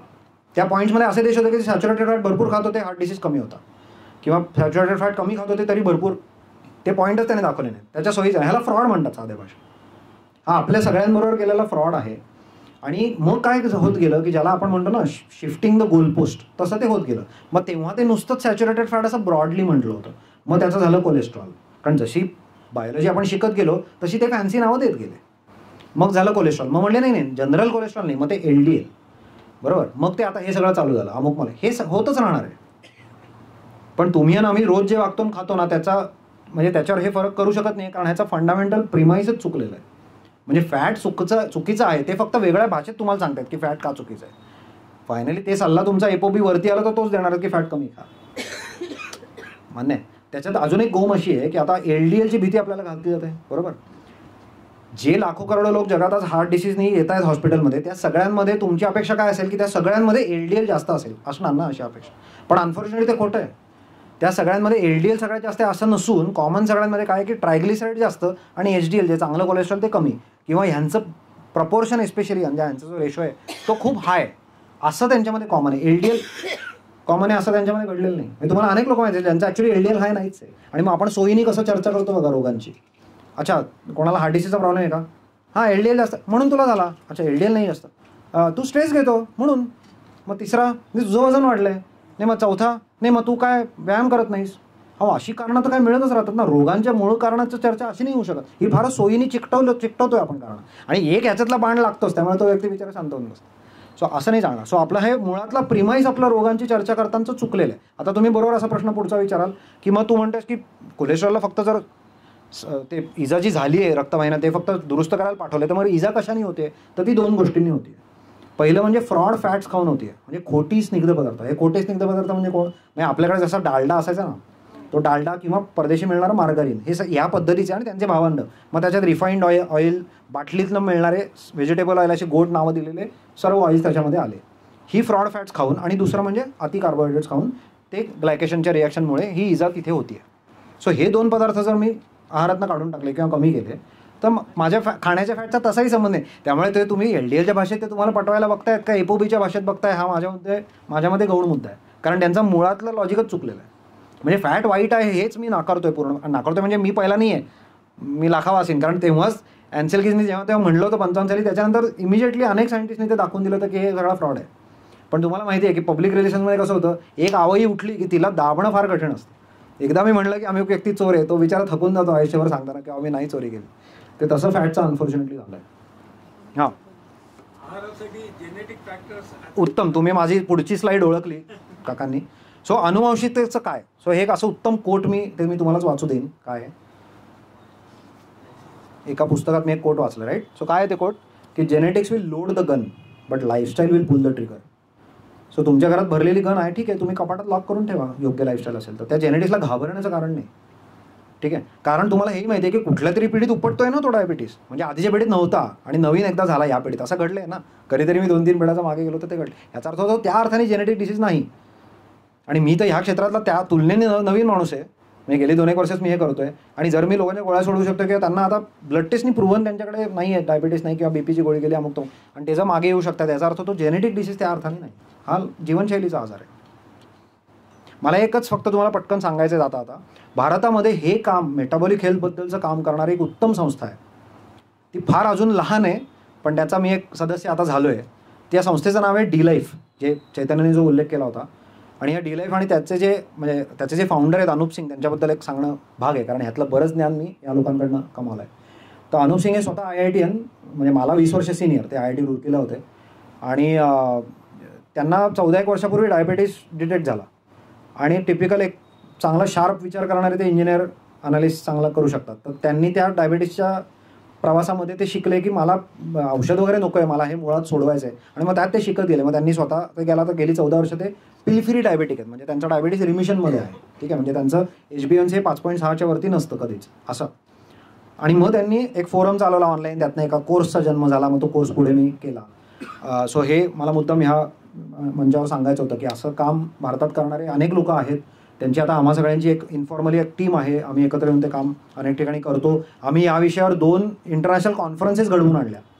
म्हणजे आम्ही म्हणतो ते अनुप आणि आमचे काही बाकी कोअर टीम आहे त्यांनी एकत्र येऊन, म्हणजे ज्याच्यामध्ये आम्ही मुद्दाम असे काही छाण्या डॉक्टर मंडळींना मुद्दाम आणलं की तुम्ही या विषयावर बोला लोकांशी, आणि आम्ही त्यांचे इंटरव्ह्यू घेतले. ते सर्व एपिसोड्स फ्री यूट्यूबवर बघायला अवेलेबल आहेत. मेटाबॉलिक हेल्थ कॉन्फरन्स इंडिया अशा नावाने आम्ही ते 2, म्हणजे अशा जगातच झालेले नाहीत निश्चित. कारण पहिली कॉन्फरन्स आम्ही अशी केली होती की 15 वेगळ्या देशातनं 45 डॉक्टर आणून आम्ही त्यांचे इंटरव्ह्यू घेतले होते अशा अनेक विविध विषयांवर, ठीक आहे. म्हणजे मी जे बोलतोय त्याच्या साधारण. आणि मग आत्ता आम्ही दुसरी कॉन्फरन्स एप्रिलमध्ये केली, ज्याच्यात मगाशी कोणीतरी कीटो डाएटचा उल्लेख केला. तर कीटो डाएट ही थेरपी म्हणून कशी वापरता येईल त्या विषयावर आम्ही ती कॉन्फरन्स केली. सो आणि बाय द वे कीटो डाएटबद्दल तेवढं पटकन एक वाक्य बोलतो, कारण ते उत्तर द्यायचं राहिलं. फॅट जेव्हा बर्न होतं तेव्हा त्यातनं कीटोन हा मॉलिक्यूल तयार होतो. सो जे काही तुम्ही अशा पद्धतीने खाता किंवा वागता ज्याच्यातनं फॅट बर्निंगने कीटो मॉलिक्यूल तयार होईल त्याला कीटोजेनिक असं म्हटलं पाहिजे. सो कीटोजेनिक डाएटमध्ये काही विचित्र काहीही नाही आहे, ते फॅटमधनं तयार होणं. सो ही केमिकल अवस्था आहे आपल्या शरीराची. आणि तुम्ही त्या किटोसिसमध्ये शिरला की नाही हे तुम्ही युरिनमधलं कीटोन तपासून बघू शकता. म्हणजे हे कुठलंही फॅट डाएट वगैरे काही नाही आहे, ही नॉर्मल केमिकल अवस्था आहे. ते एवढंच मला सांगते की ठीक आहे आता तुम्ही फॅट बर्निंग करताय, नॉर्मल शुगर बर्निंग करायच्या ऐवजी, एवढंच आहे. त्याला घाबरण्याचं काही कारण नाही. हां हां हां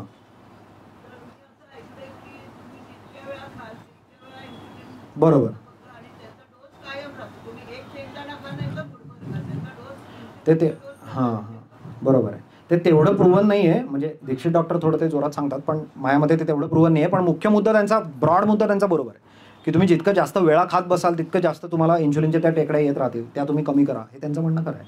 आता तो एक्झॅक्ट डोस तसा असतो का, कारण आपल्या शरीरातल्या काही गोष्टी ह्या अशा ते माप पुढं झालं असं त्या अशा भाषेत ते सांगतात. काही गोष्टी तशा काम करतात, काही गोष्टी तशा काम करत नाहीत. माझ्या मते इन्शुलिन तसं काम नाही करत, पण तो थोडा मायनर मुद्दा आहे, म्हणजे टेक्निकल मुद्दा आहे. कमी वेळा खाणं हा बरोबर मुद्दा आहे. बरोबर. एक शेवटचा प्रश्न घेऊया. हां हां या झाडावर चढण्यासाठी हां किंवा झाडावर चढू नये म्हणून हां काही प्रिडिक्टिव्ह टेस्ट आहेत. मी म्हटलं तसं ट्रायग्लिसराईड HDL रेशो आणि इन्शुलिनचे काय चाललं आहे हे दोन्ही तिन्ही थोडंसं एकत्र तो ब्लड पॅनल बघायला लागतो. म्हणजे असं एकच एक बघण्यापेक्षा, कारण आता त्याच्यात आम्हाला इंटरेस्टिंग कॉम्बो दिसतात. म्हणजे आता गंमत बघा की ज्या व्यक्तीचं बरेच वर्ष डायबिटीस नंतर इन्शुलिन खाली येणार आहे त्याचं इन्शुलिन मला नॉर्मल वाटतं नुसतं मी इन्शुलिन बघितलं तर, पण तसं नाही, त्यांची ओव्हरऑल हिस्ट्री बघायला लागते किंवा बाकीचे पॅरामीटर काय ते बघायला लागतं. सो त्याचं थोडक्यात उत्तर तेवढंच आहे की इन्शुलिन किंवा ट्रायग्लिसराईड HDL रेशो असे काही चांगल्या पॅरामीटर्स आहेत जे प्रिडिक्टिव्ह आहेत, ते तुम्ही बघू शकता. किडनीचे काही आहेत असे बघू शकता. हो थांबू शकतो.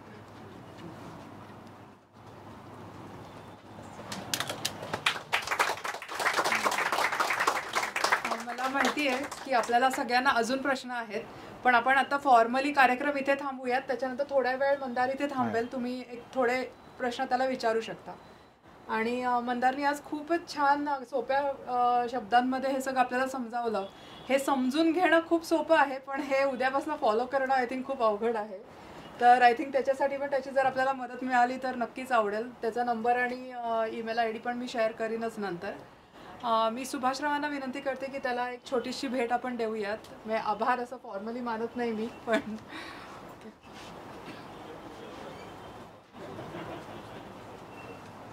मध्ये